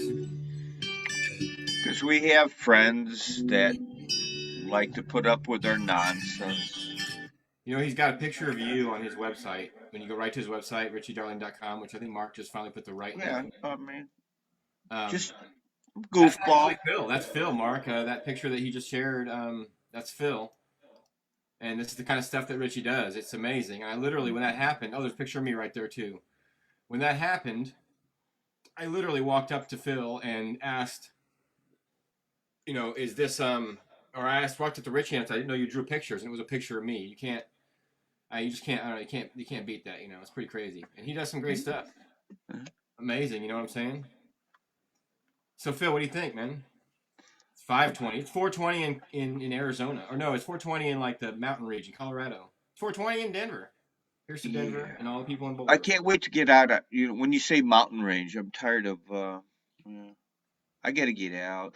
I see a lot of people. A lot of my friends are out and about traveling. I wish I could. Kind of. I miss being we only outside. got a few weeks. We got a few weeks till our first get our tents out, get our art out, setting up, being around some people. I'm tired of waiting. Let's do it already. We are going to, unless you decide not to between now and then, which you better not, because I'll come pick you up. Well, anyway, yeah, I'm doing. Oh, we have my sports segment coming up. When is that coming up? Do you want to do it now before we bring the other guests? The guests are waiting, but we're going to let them wait for a couple. We have guests waiting. You're going to let them wait before my sports segment? Are you cuckoo? I was saying, so. Really? They should go first. Okay, well, You're going to wait for my sports segment over that because I got some stuff on March brackets. Who's coming up? Chris Collins. Our friend Chris Collins is coming in the room. Our friend Eric Planer's coming in the room. As we all know, Big and Tall. Turn your phone a little bit. Hey, Big Tall. Turn your phone, kind of cock it sideways and back again, and see what gets you on a full screen. And then turn it back. Maybe. There you go. Perfect. Oh, wow. That's how it does that. That's fun. Okay. I was wondering why it was always odd, but now over there, I'll just turn it up. It's whatever you want, brother. Yeah, I don't know how you got it set up. It's fine with us, but how are you doing, bud? I saw you yesterday. Yeah, I've been doing great. I really just tried to get all your artwork put up in the back as well. You know, I really wanted to showcase like how you're doing, you know, your beautiful stuff. So. Oh man, that's awesome. I appreciate that. One of the paintings I delivered yesterday, I talked a little bit about delivering paintings yesterday to a friend, and me and got together with my buddy here and got to see his place and met his dogs briefly. They didn't really want to meet me though, did they? They didn't want to. Well, see, that's the trick. They're super friendly, but per the government's orders, they're dangerous and vicious. So I guess that's the trick, right? Now everybody knows I'm a bean spiller. Well, anyway, the thing is, the idea is that you were polite about it. You got him out of the way before I came in the room, you know. Yeah. Practice. Yeah. Is Chris here? I see he's up here, but I don't see any. He's got no picture and he's got no sound, as far as I can tell. Should be on. Oh yeah. Now you're there and you're back again. There it goes. There we go. Chris Collins joining us as well from the HOPE program, HOPE, as it's referred to. That's why we initially got these guys in here, but I think we're gonna get some music out of it too, Phil. This is cool, right? Friday. That's right. Well, welcome to the show, gentlemen. How are you? Happy Friday night. Hey, happy Friday. Welcome to the Phil and Jon Zone. Nice to meet you, gentlemen. Thank you for having us. Long time, and grateful for the opportunity to allow us on here to spread some hope to the good people with a good word. Yeah, the program you talked to me about a little bit yesterday sounds really increasingly interesting as I think about it more and more. It's a project called HOPE, HOPE, and it's housing our people everywhere. Basically, building housing out of recycled goods, reclaimed items, things like that. I mean, That's exactly Yeah. that's it. And I brought Chris on. I wanted you guys. This guy. Go ahead, Chris. Well, in 2006, we built a home right where the eye came across for Hurricane Katrina out of recycled steel. We built it here in Illinois and took it down there and stood it up on the stilts that it was taken from. It's a 2,500 square foot house, and it saves $11,000 a year in insurance versus the wooden one next door to it. That's 1,000 square foot smaller. So I took that platform and I wanted to end our homeless problem using the recycled material from natural disasters and using the washers, dryers, refrigerators, stoves, water heaters, and cars, and build a home that don't burn, don't absorb water. It's stronger, termite free, mold resistant, seismic, recyclable. It's basically a huge erector set on steroids. But our children can still work with it, just like we used to do erector sets when we were kids. These things, it's time to bring it back and use the Industrial Revolution and all the technology that's been put in place to give our children a legacy to live on forever. And we can end our homeless problem. We can create equality, unity in every community, giving an equal opportunity. But you have to have unity. Without it, we're all lost, and there ain't no way you got a community or an opportunity without unity.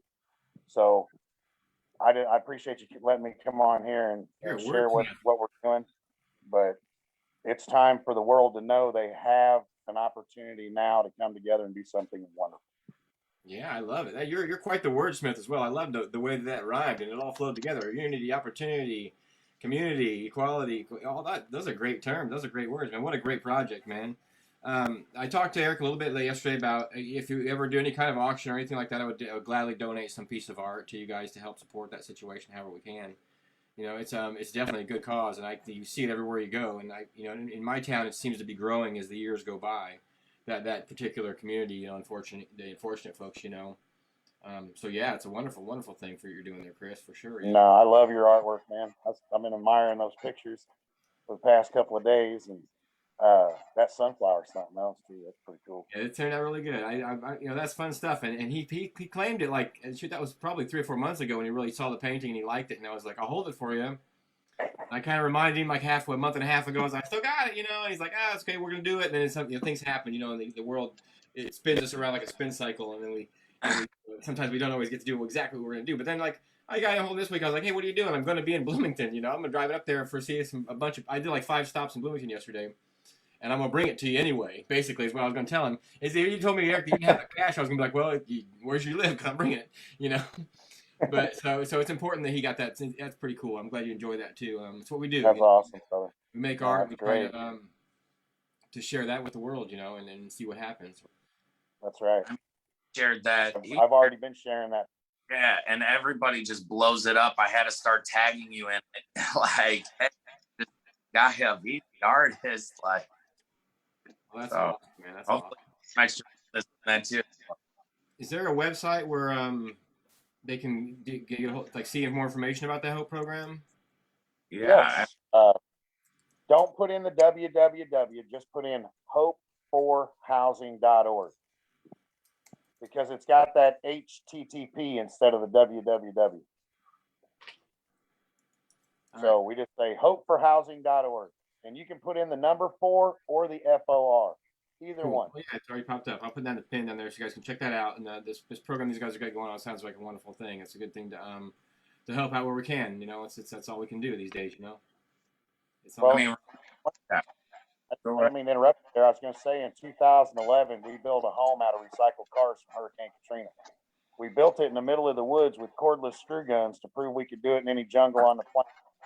We used 5 people that never touched the material before, and it was deemed the best built home in the city with over 100,000 houses right here in Bloomington in 2011 by every inspector.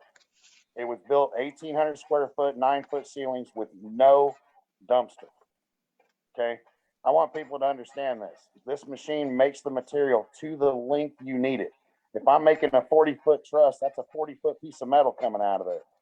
And this thing makes 2 feet of material a minute.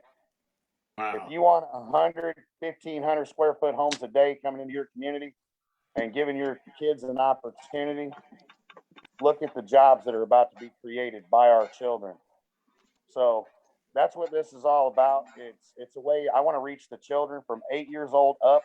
They're going to design 8 years old to 14 will design the homes the high school students and the parole prisoners are going to build. And when they get into the high school program, they're actually going to start earning a home. And when they graduate, I'm going to give them a house that they'll never be thrown out of. They're going to earn this, but they're also going to get every person off the street and on their feet. Nice. And if you look at our logo, it's the peace sign on the planet Earth being held in a set of hands. That's peace on earth, and it's in your hands. Yeah, So I tell everybody, wherever you come from on this planet, you look at the palm of your hand and look at mine, and they're both pink. So as long as you show me the palm of your hand, we can do anything. So yeah. I like acronyms. HOPE is, I'm going to give you a double dose.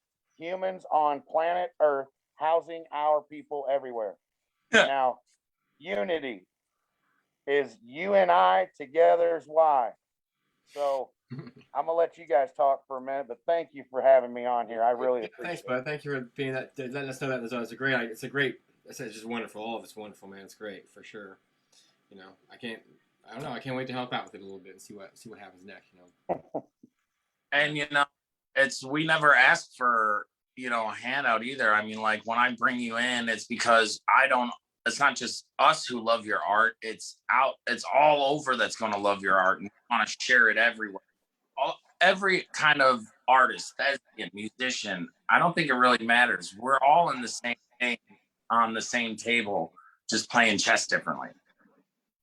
You play a lot of music, huh, Eric? What kind of stuff you got going on these days? You just released an album, didn't you? Yeah, we were down in Nashville and we recorded a whole album, and we actually did it in 5 days, 13 songs, flat, everything, all parts, everything mastered. And then we had a couple of trials and tribulations, and so that got put on the back burner. And right now I'm kind of in the mindset of like, I love everybody and what they do and all that stuff out there. I don't knock any of that, but I'm more into the moment of wanting to invest in myself.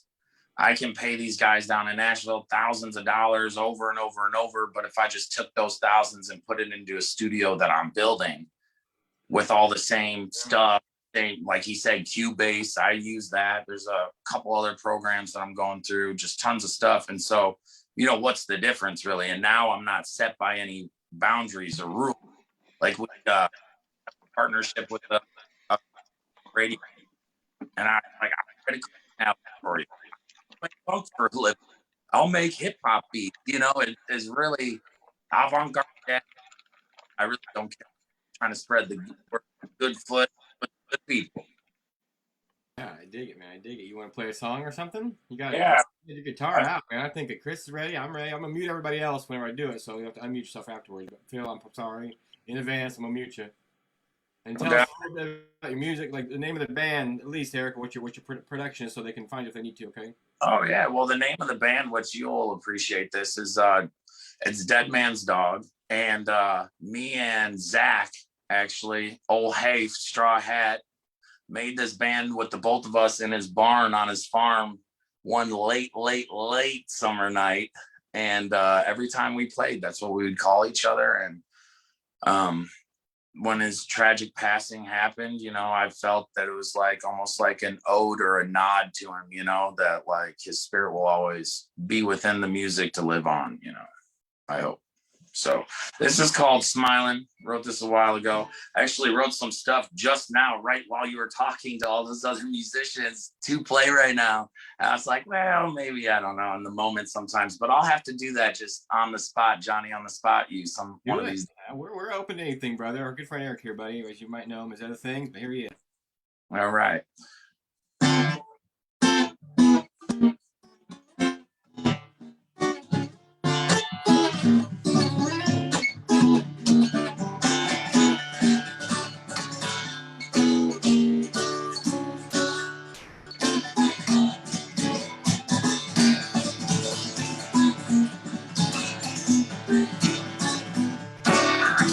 Smiling for me. I keep smiling from ear to cheek. I keep smiling. smiling. No, it don't cost me no money. Lord, that good smiling's free. Well, 15 hours go my day, 75 gone a week. I keep on working myself down to the bones, Lord, I'm getting weak. What's going on with me? Well, I get on home, man. I plant my ass down in that throne. I get the only thing I own, that cold beverage in my home.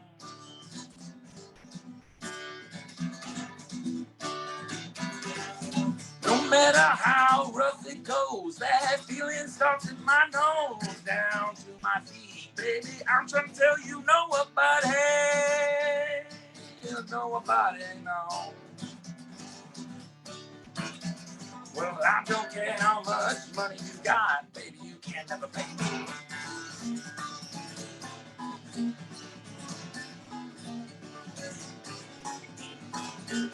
I keep on smiling for me. I keep on smiling, get a cheek. I keep on smiling, don't cost me this, baby, don't cost me no money. Long and good smiling's for me.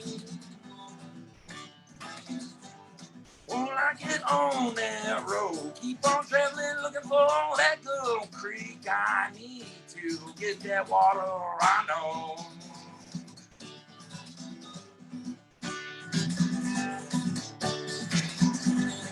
It's a dirty little secret, being spilling my jeans, and I can't tell you what's going on, but you know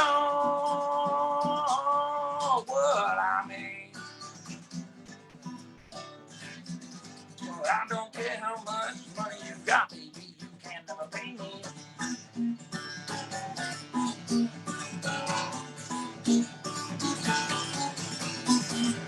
I keep on smiling, that's for me. I keep on smiling to get a cheek. Don't keep on smiling, don't cost me, baby, don't cost me nothing. Nothing but my dream. Lord, that's good for me. Lord, that's good for me. I keep on smiling, that's for me. Something like that. Kind of messed up. I'm a little jittery with you, man. I know you got some big heavy hitters on here. Hey, no, it's cool, man. Sorry. I'll play it. I played a song last week. I messed up 3 times, man. You could tell right away. Oh, it sounded good, Eric. It sounded really good, man. I like that you talk, about That was pretty dope. That was pretty dope. Yeah, we do have big hitters on here, but you were pretty good hitter. That was pretty good hitter. And that opportunity show you that girl for you. Talk about Zach just for a second, man. He's a pretty great dude that we all loved, and Zach Straw, you knew him too as well, Phil. Everybody was close with Zach, and we're heads up to our buddy Kyle. Everybody out there in the world, we've done lost and all those things, man. But Zach is always something that was. I never can talk. Every time that somebody brings up his name or talking about him, I just think about all the good things dude did. How amazing he was, So good, rest in peace out there, brother Zach. Yeah, for sure. He's at the show with us. He's always at us everywhere we go, man. He's always everywhere I go. I take that picture to every show I play. I put it at the front of the stage, right in front of me. I don't try to make it apparent. I just bring him to every show I play. He's everywhere I go. Yeah, he's a good dude. Love him, miss him, but yeah, for sure, And he said that he wrote a song while he was listening to us talk. Phil, he said, "What do you think of that?" Excuse me. He said he wrote a song while we were talking to the other guest earlier while he was waiting. I did hear. Excuse me. I did hear that when I was. Even though I do leave the screen, we have other video behind me listening to the conversation. As my cat and dog. Yes, I did. Yeah. The band REM wrote a song while they were waiting to go on Letterman. So not that we're compared to David Letterman or anything like that, but the band REM is waiting to go on David Letterman, and they wrote the song South Central Rain. I do believe that we are, John. Well, sure. Okay, we're Bill Murray and John, whatever. I believe. But the idea is that's not uncommon for people to do that and come up with inspiration at certain times, But has it got anything to do with Farmers Only? Because we might have a copyright infringement issue. No. Because you're all I've got tonight. Because we all need you. You. And You're all I you. got tonight. And you. And you. I want you. Hey, I want you to want me. I want you to. Uh-oh. It's a holiday in Cambodia. Hey, you know, he actually wrote a song for Hope as well. And, you know, we're trying to get it out there and let people know because they can play it. It's already been mastered. But, you know, if you guys wanted to hear something else for him to zip through, he could probably. Now you're putting me, Johnny, on the spot. That's funny. Go ahead, brother. Oh, let me put everything. I'll try it. I'll allow it.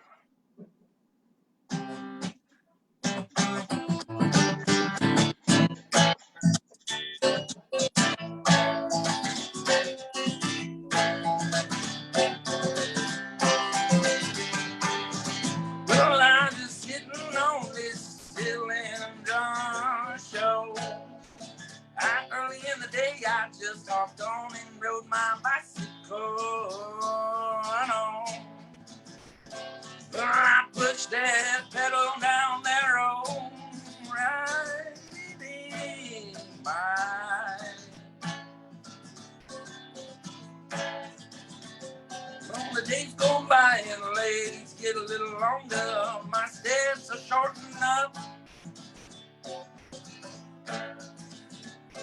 Well, I sit and muster my strength, Lord. I swear I can't just get enough.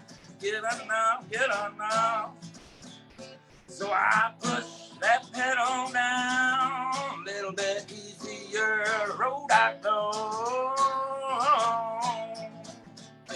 I'm trying to catch my deadline on Bill and John 46. Oh, riding my bicycle now.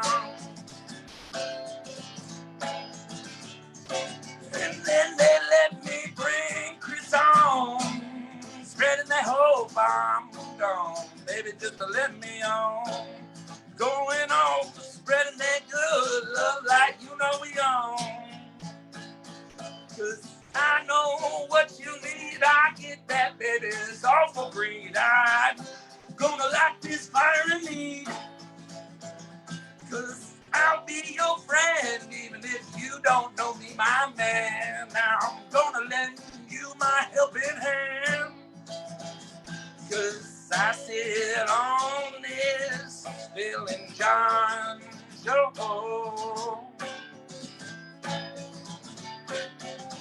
Just reminiscing about the good times with my bro. That good old straw hat we all love and know. Riding high. Oh, riding broad, I'm riding my bicycle. 'Cause I just sit on the Bill and John show.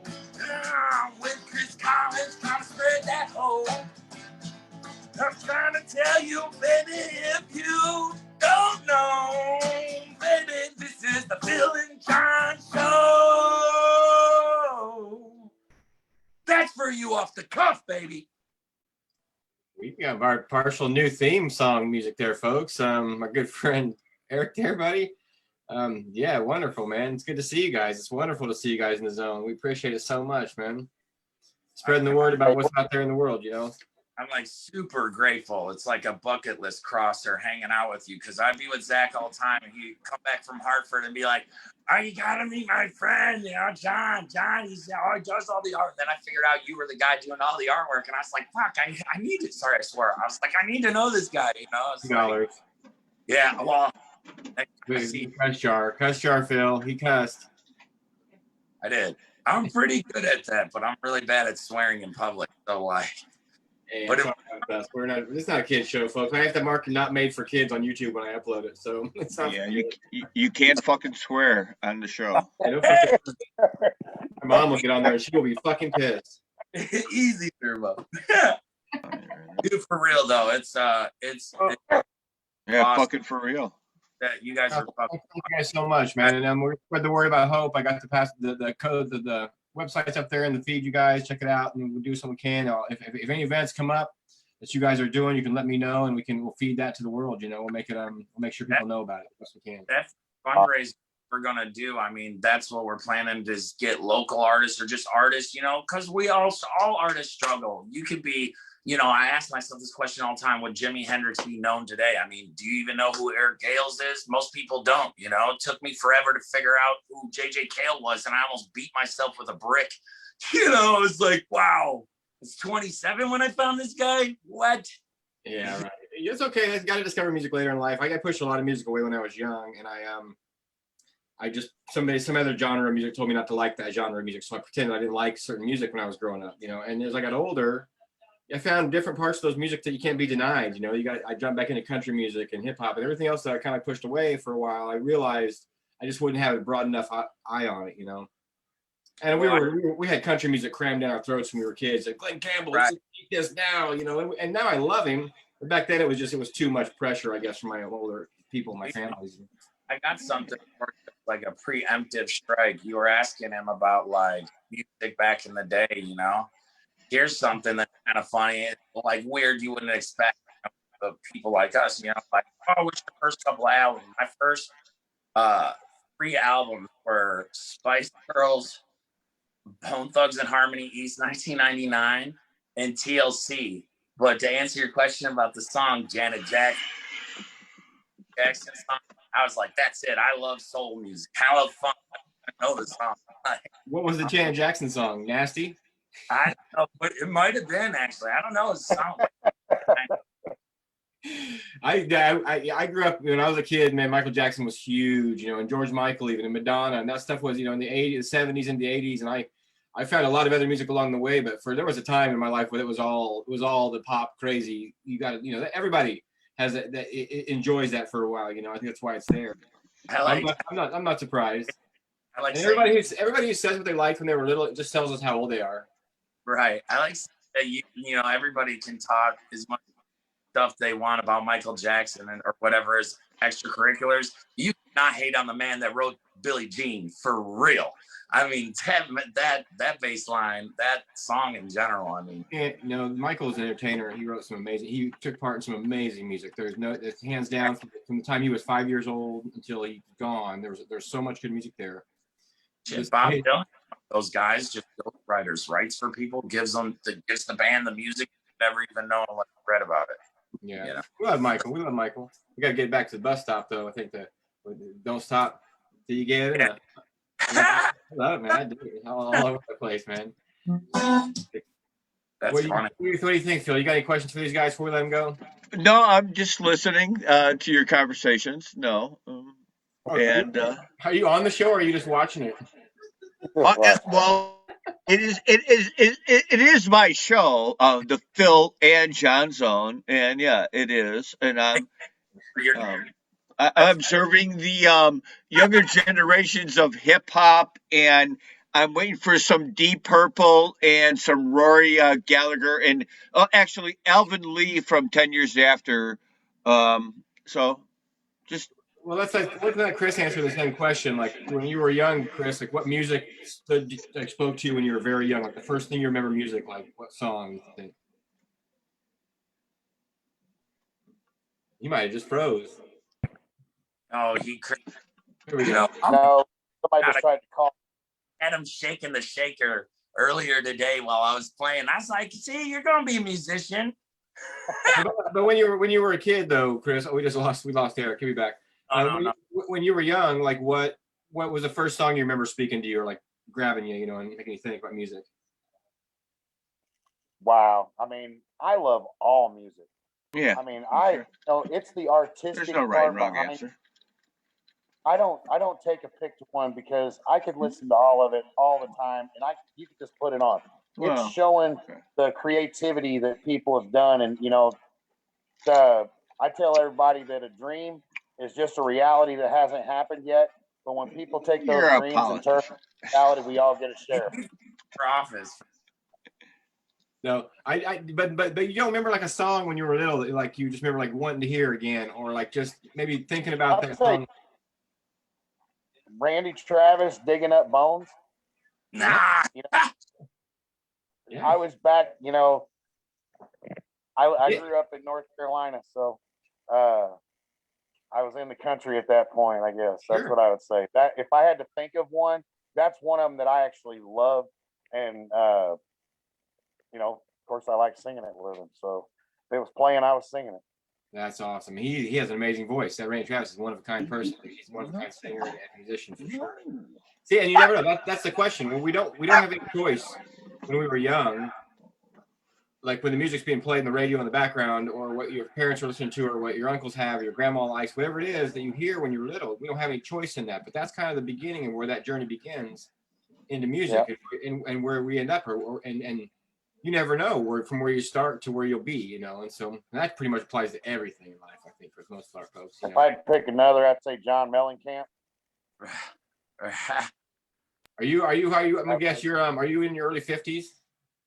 I am 49. I just had a birthday last. I'm sorry.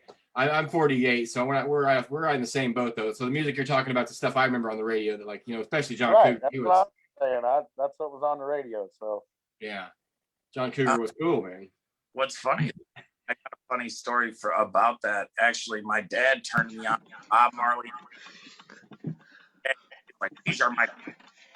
Wow, I love to start my musical journey, like you said, right?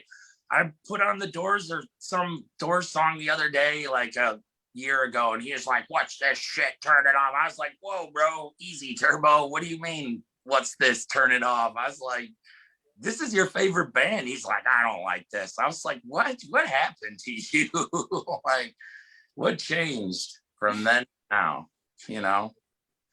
Yeah, music's important. It's important to all of us. We don't realize how much it means to us all, you know, until you don't got it, you know. So right now we're in that part of the year where we just ain't having too much. So we appreciate you guys being part of the zone tonight, and being doing what we do, you guys.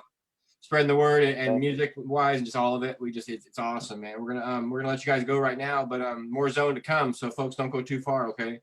No doubt. Thank you guys. Appreciate you both. Thank you so much. Anytime, dude. For real. Goodbye, dance. Big love, man. Ja love, all love, love. Dead Man's Dog. Hope. Housing our people everywhere, baby.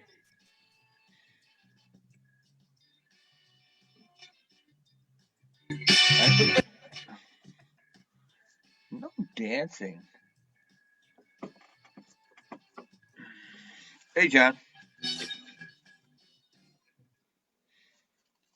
Those guys were fun. That was interesting. You never know what we're gonna get into. I invite people to, they want to be part of the zone, be part of the zone. Bring in what you feel and what you know, and we'll spread the word about who you are as best we can.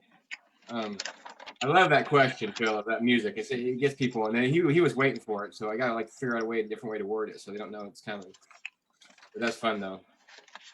Does that make sense to you? That's like where our music roots come from, like the first songs we hear?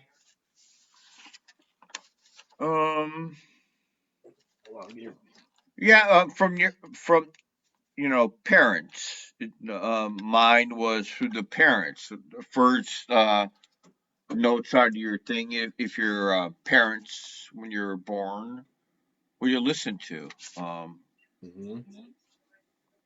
My dad liked Jim Croce. It was Symphony and Neil Diamond.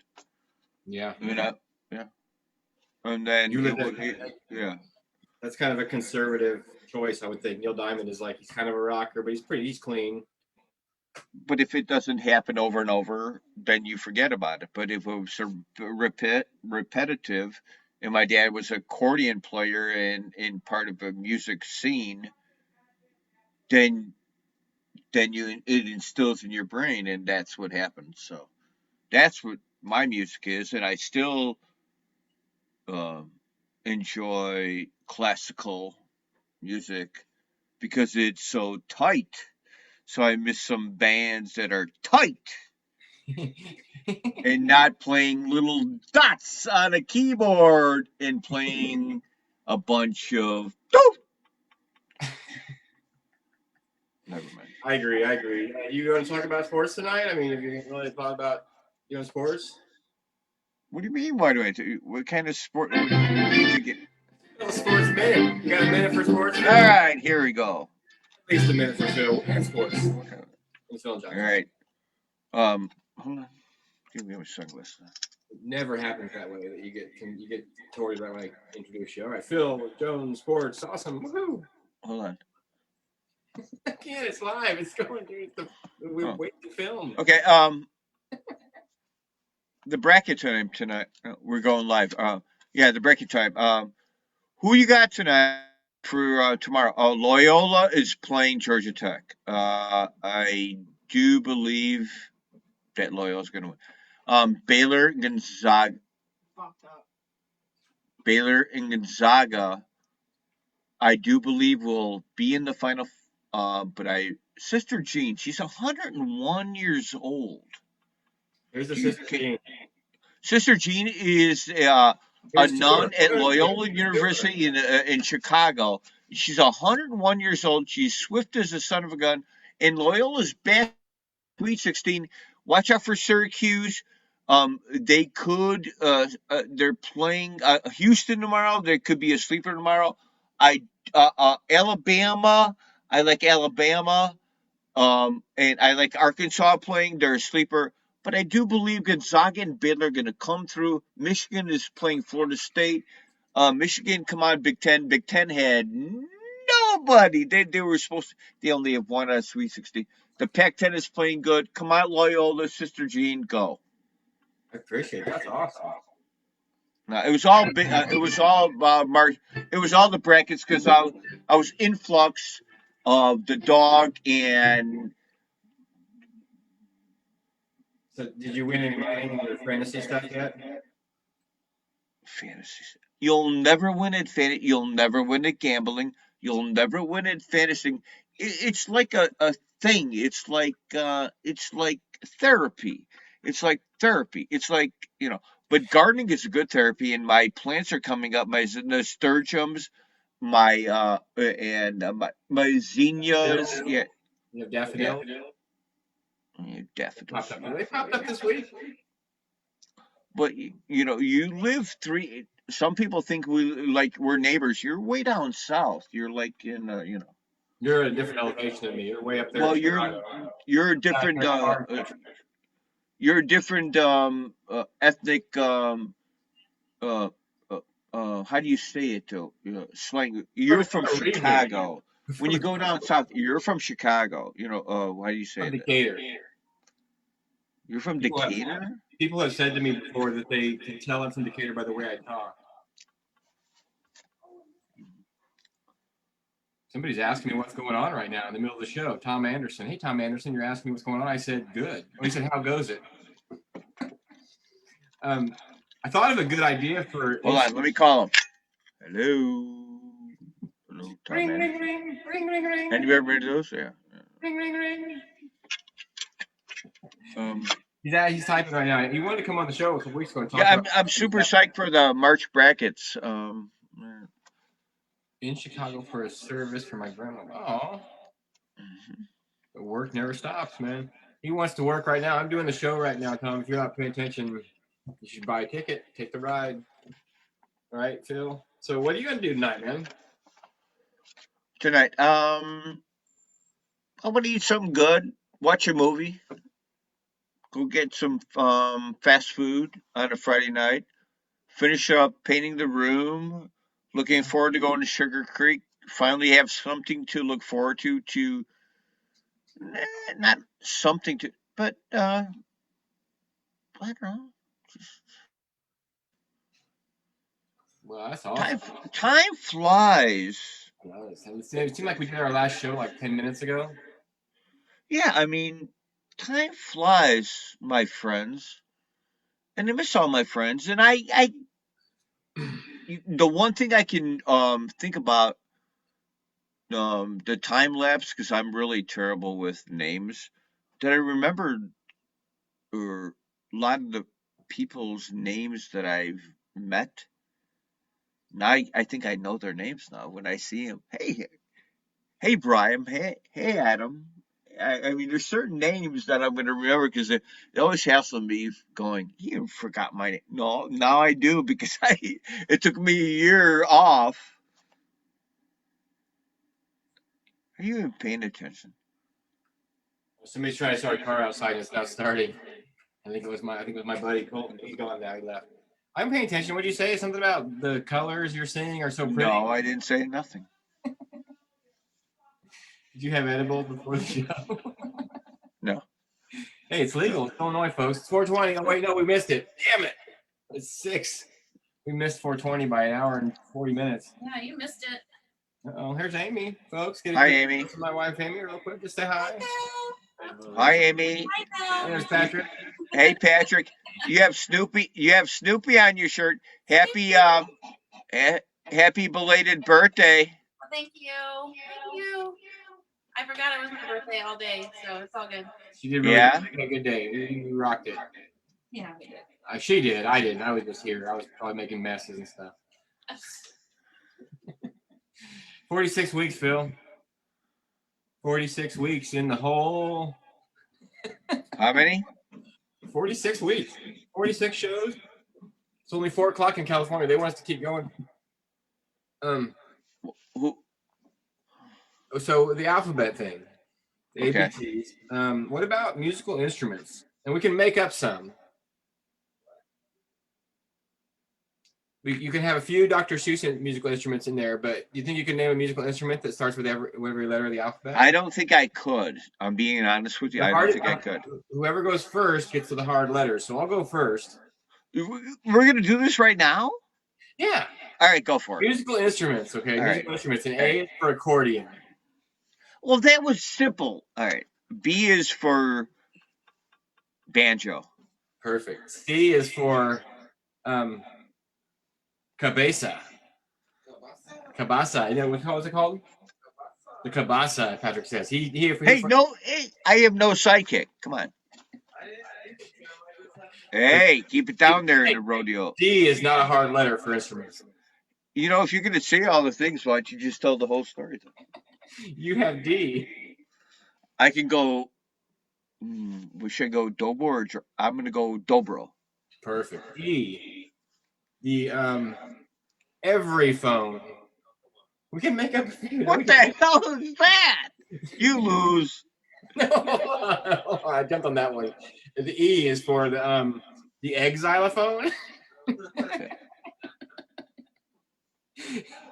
E is for the sound that the elephant's trunk makes. That elephant trunk. That can be a sound too. It can be a sound or an instrument. How about that? Or electric guitar. Electric guitar. Okay, electric guitar. I went easy. Electric guitar. Okay, what was the subject we started to do this with? Musical instruments. F. F is the flute. F is the flute. G. Patrick, come on. G. Come on, Patrick. I hear you. Oh, guitar. You're an ass. I'm trying to think about just for a second. You get the answer pretty easy. What is the G? I never heard of a guitar before. That's the first time I ever heard of a guitar. No, H. We go with harp. That's why I wasn't thinking. I is for the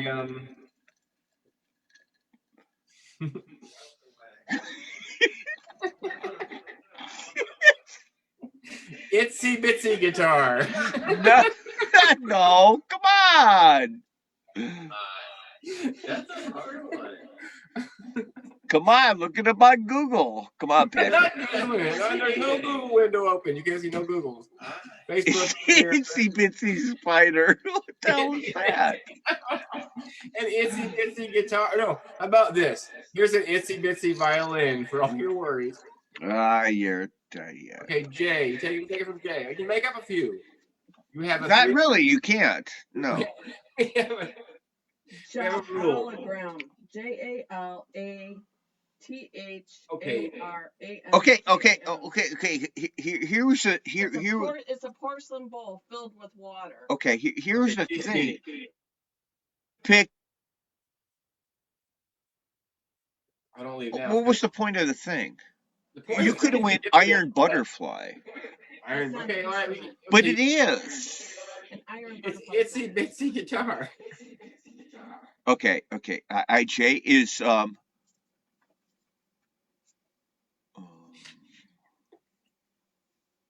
not going to find one. a javelin. No. It kind of makes a wah, wah, wah, wah, wah, wah sound. Exactly. Because when you throw it, it makes a sound. Jive turkey makes a sound too. It does. Okay. Jive turkey. Okay. The koala phone. It's an instrument made out of a koala, and you squeeze it, and it makes a little squeaky sound. Well. You can't hear it because it's a hypersonic sound that we can't hear. The koala phone. Yeah. There's got to be another one. That was too silly. Okay. Mm-hmm. Kangaroo. Is it how we doing animals? Or what are we doing? No musical instruments. Think. Don't. Instruments. Okay. I got Val. Think. We need help from people. We're not trying to be dorks. A lute. Okay, you have Val. I'm trying to think ahead of time before I'd be a dork. Cabarro. It's a popular single or double-headed drum. So according to Google. According to Google, you have an ins on people. Okay, I have L. Lute. L-U-T-E, lute. A lute. No, it's not a lute. It's lute. A lute. No. Is that Laura from Aurora? Yeah, she's right over there. Just folks, Laura from Aurora also starts with an L. Lute. L-U-T-E. Don't say a lute. Just say lute. Lute. It's instrument from Lithuania.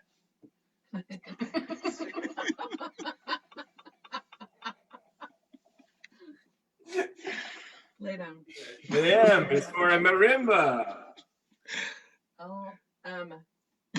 Marimba. O-M-G. Or a magic guitar. The lute is a magic guitar. It was played in Heidi. Or a minstrel in the gallery, if we're talking Jethro Tull. Or a mama phone.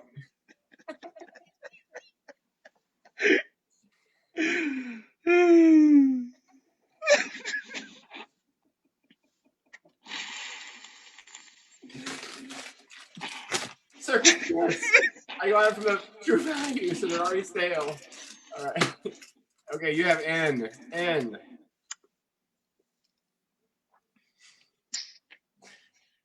Nobla. N-O-B-A-L.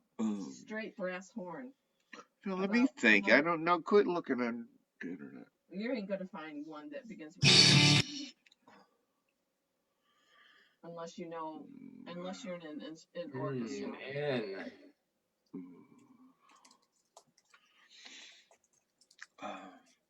Quit hitting buttons. I can hear you hitting buttons on the internet. I just want to see if it's something obvious because it's not. They're all like weird African guitars and things like that. Sound like a squirrely nuts. N-A-I. Diatonic. You know what? It could be if I have N. This would be 9-inch nails because you can make an instrument out of 9-inch nails from Maynard Ferguson, I do believe, from Tool.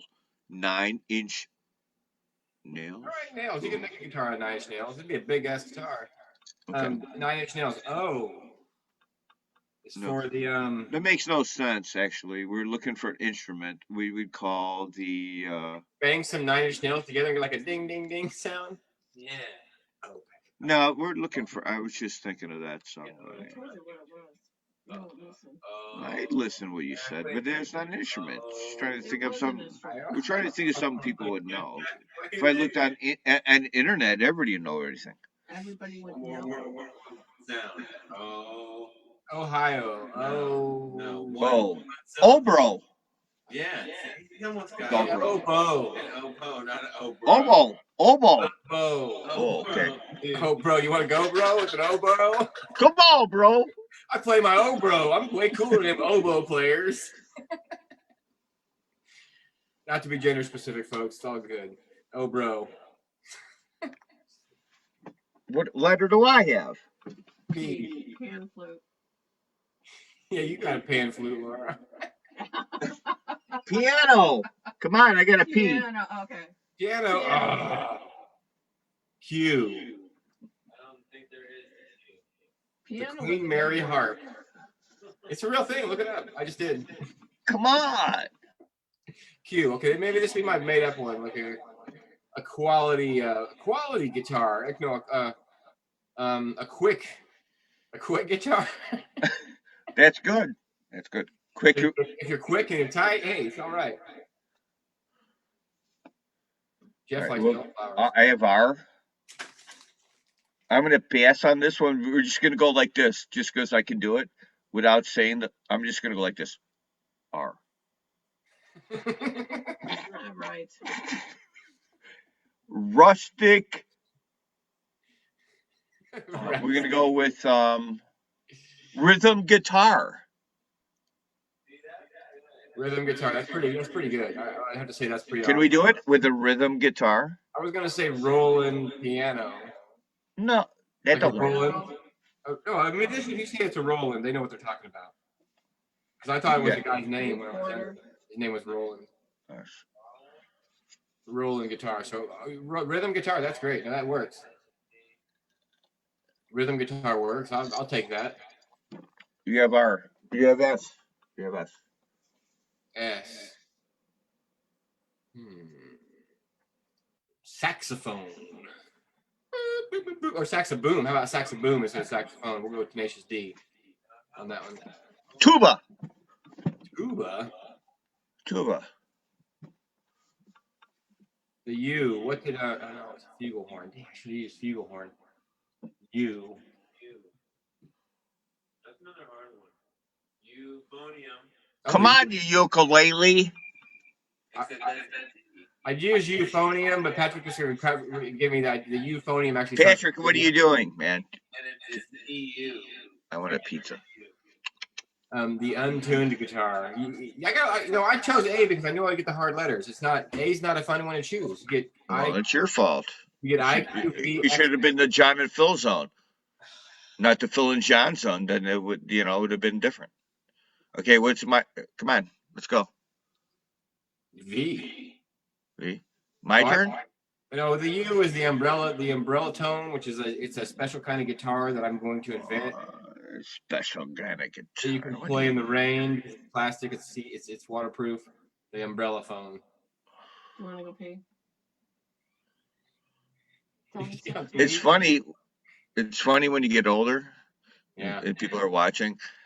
When Laura's right there with the dog right behind the camera. And when she goes, you got to go pee to the dog and cat. And I got to get up. And I got to go pee. Now we don't know what part of the alphabet we're in anymore. Okay, what's the letter? V, which is pretty fucking easy if you ask me. $2 and we'll take your V is violin or, violin. Viola. I mean, she's telling me she's about to get the pellet gun and shoot her. W. Yeah.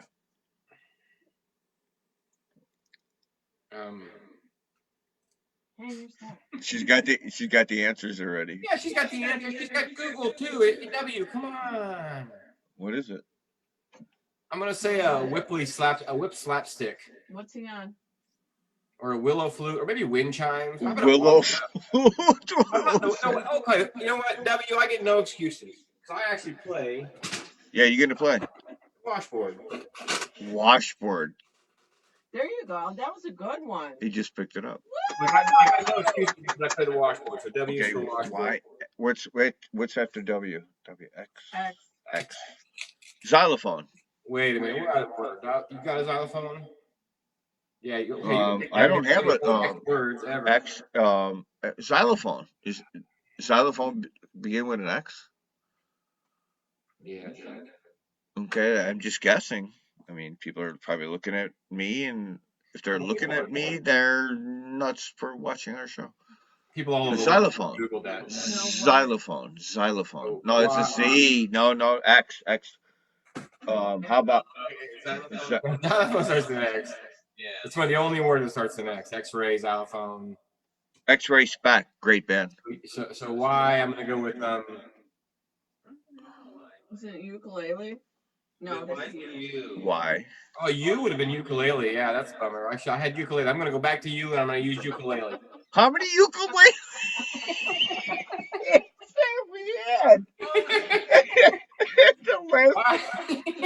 It was an umbrella. An umbrella. Don't blame.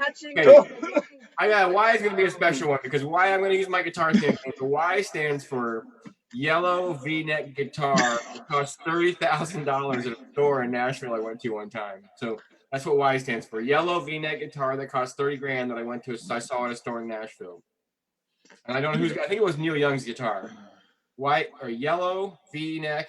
No shit. Yellow flying V guitar that cost $30,000 that I saw in a shop one time. So that's my yellow. That's my Y. And Z. It's a big yellow. It's a big Y. You know what? We used ukulele like a couple times with the answer. Yeah, ukuleles are great. I don't have mine right here. Okay, what's the last letter? Z. Ukulele. Get in the back of the car, sir. You're coming with me. You can't drive home. A xylophone. No. How about your zipper? Yes. No, xylophone. No, it starts with an X. Okay. X. So you're on Z. Z. Zephyr. I think Zeppelin played it. They played an instrument. I know John Paul Jones played an instrument called the Zephyr. I guarantee you. He was in London in a castle. He came up with an instrument to make the greatest sound in the world for a 4-piece band. It's called Zeppelin. He made a sound of an instrument called the Zephyr. I win, you lose. That's it. The Zephyr is a boat or something you ride on. It's really fast. The zither is the instrument you're thinking of. The zither. It's almost like a Hawaiian mandolin, kind of a strummy instrument. Yeah. And that's probably like the beginning of Battle of Evermore or something like that, you think? What do you think you played it on? It's a drum. She is so high. It's not a drum. I'm looking at it right now. It's a stringed instrument. It's a class of stringed instruments. The word zither is German, rendering the Greek word cithara. Sorry, go ahead. I'm sorry. That's awful. It's where guitars come from. So zither. Yeah, you're right. Zither. You win. The alphabet. We don't have theme music for the alphabet. Of course I win. Of course. So if you want to give us some theme music for the alphabet, feel free to set us up. We'll make this our theme music for the alphabet. It is a theme. The alphabet, I came up with it. We know the alphabet. We proved it. We know the alphabet. Yeah. A through Z, all of them. Well, I don't know what's left in us, Phil. I don't know what we got left in us. It's 6:16. Now I'm hungry. You're hungry. I am. I don't know what we're going to eat. So any requests out there, folks, for any last-minute material, if you got any ideas? Laura, you want to talk to John for a minute? Go ahead. Do you have to go pee? Yeah, I got to pee. Go talk to John. Laura's going to come out and talk to you. I got to pee. Laura, got to answer questions. Go Okay, Laura. This is Laura from Aurora, folks. Welcome back, Laura Boyne, our really good friend up there in Aurora. We do miss you. How have you been, darling? I'm doing good. You sound really good yourself. You pull the show together really, really, really well. It's all the weed I smoke, probably. Yeah, well, see what weed does. Better than alcohol, just saying. Yeah, just enough, right. You see alcohol here, weed over there. Yeah, big difference. Laura, what was one of your first concerts you went to?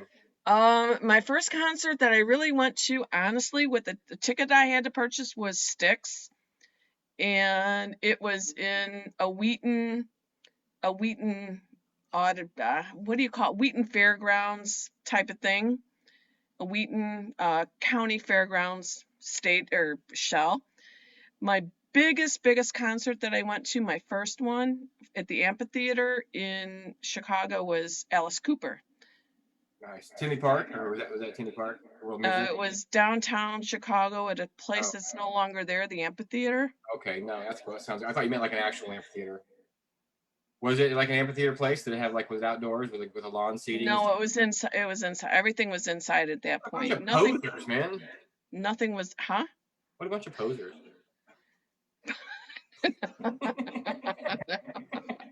What's Phil doing? He go out and take a dog out for a walk? No, he had to go he had to go, he had to walk himself. I tell you, there ain't much left. I probably should walk myself pretty soon, I imagine. Tonight's show is brought I'll to you give by... you him back. Peace and love. He's back. Love you, John. Tonight's show has been brought to you by True Value Circus Peanuts. If you want your peanuts already stale, you can buy them at True Value. Buy them at You the said hardware store. peanuts, right? You said peanuts, right? Circus peanuts. Some people like them stale. If you buy them at the hardware I store, I these hear are that thing. stale. I hear that. Easter. It's all about peeps. Yeah, the peeps. Man, she bought. Is this an Easter theme show? There's some pink peeps upstairs she got today, and you know what? Tell a Yeah, joke. I I'll mean, be right back. where you going? I'm in control of the show now? All right, great. Whoever's watching the show, hello, everybody. I'm Phil. I'm Phil, the lead character. Yeah, I am a character of the Phil and Jon Zone. You are a lead character. Yeah, I know. That's fine. John's a real person. I got my sidekick just kicking my ass. Whatever. I'm just me. If you're watching it, then you really do. Just, it is what it is. Yeah, I'm looking forward to Friday night of eating some good food, watching a good movie, hanging out with the animals. Looking forward to March Madness, finishing up some house chores, and then doing some gardening. And the gardening is supposed to be fine coming up. And then festival time. It's going to be Sugar Creek in Browntown in Indiana. Bonfire, I do believe, in Wisconsin is my goal. And Blue Ox, I do believe, to hope to be there. You still talking? Yeah. Am I live? I'm glad you got the time to kill people to tell them what was going on in the world. I missed it. Was it good? I've been talking like I've been practicing. Is anybody listening? Oh, we still got Laura Boyne. Oh, great. She was supposed to go to McDonald's and get us food. Thanks, Phil, for doing a show with us.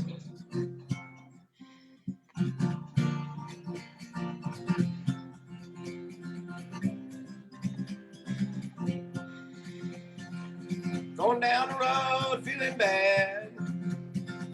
Going down the road, feeling bad.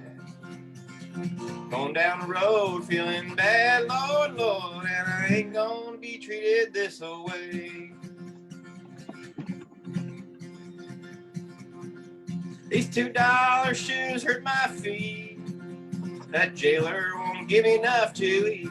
Lord, these $2 shoes hurt my feet, Lord, Lord, and I ain't gonna be treated this way. No, I ain't gonna be treated this way.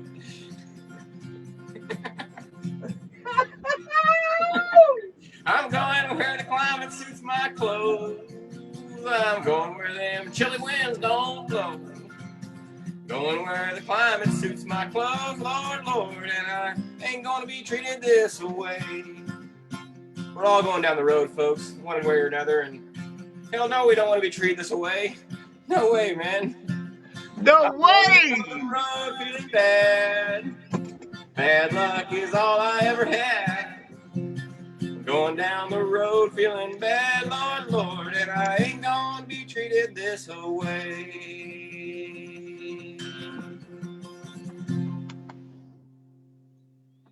I'm going where the water tastes like wine. Well, I'm going where the water tastes like old moonshine. Well, I'm going where the water tastes like good old shine, and I ain't gonna be treated this way.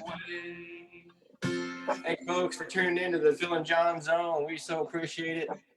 We think you're amazing out there in the world. We're so happy to have our friends that we have and the people that checked in. And thanks to everybody out there, No Water, Planet, and our good friend Chris Collins, and our very good friend Richie Darling, and our friend Elizabeth Barnes for doing records with us tonight. And if you want to do records in a future show, you just let us know, and we'll put you on the air. We will put you on the air live in front of a zillion people, or at least 7.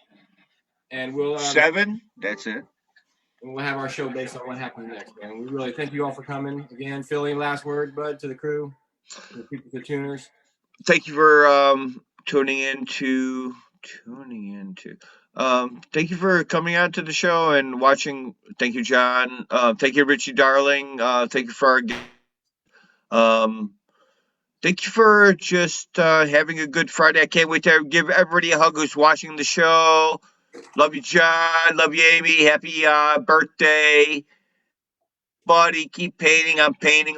I'll see you at Sugar Creek in a couple weeks. Everybody come out. Love you, John.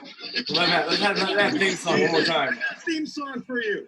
Wait, before we go any farther, you've gone too long without a theme song. It's time.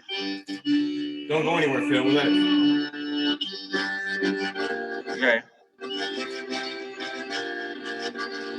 In a time of little joy, two guys from Illinois took fate in their own hands and sent the show out to the land. Art's not gonna get in here. Music plays for young and cheer. Think you're ready, then grab a beer. Come on, and watch the Phil and John show. Phil and John show. They're showing up and there's nowhere to go. Well, Phil and John show. Phil and John show. They're playing so hot that it's melting the snow. Yeah, Phil and John show. Phil and John show. Don't know where this will go. Phil and John show. Phil and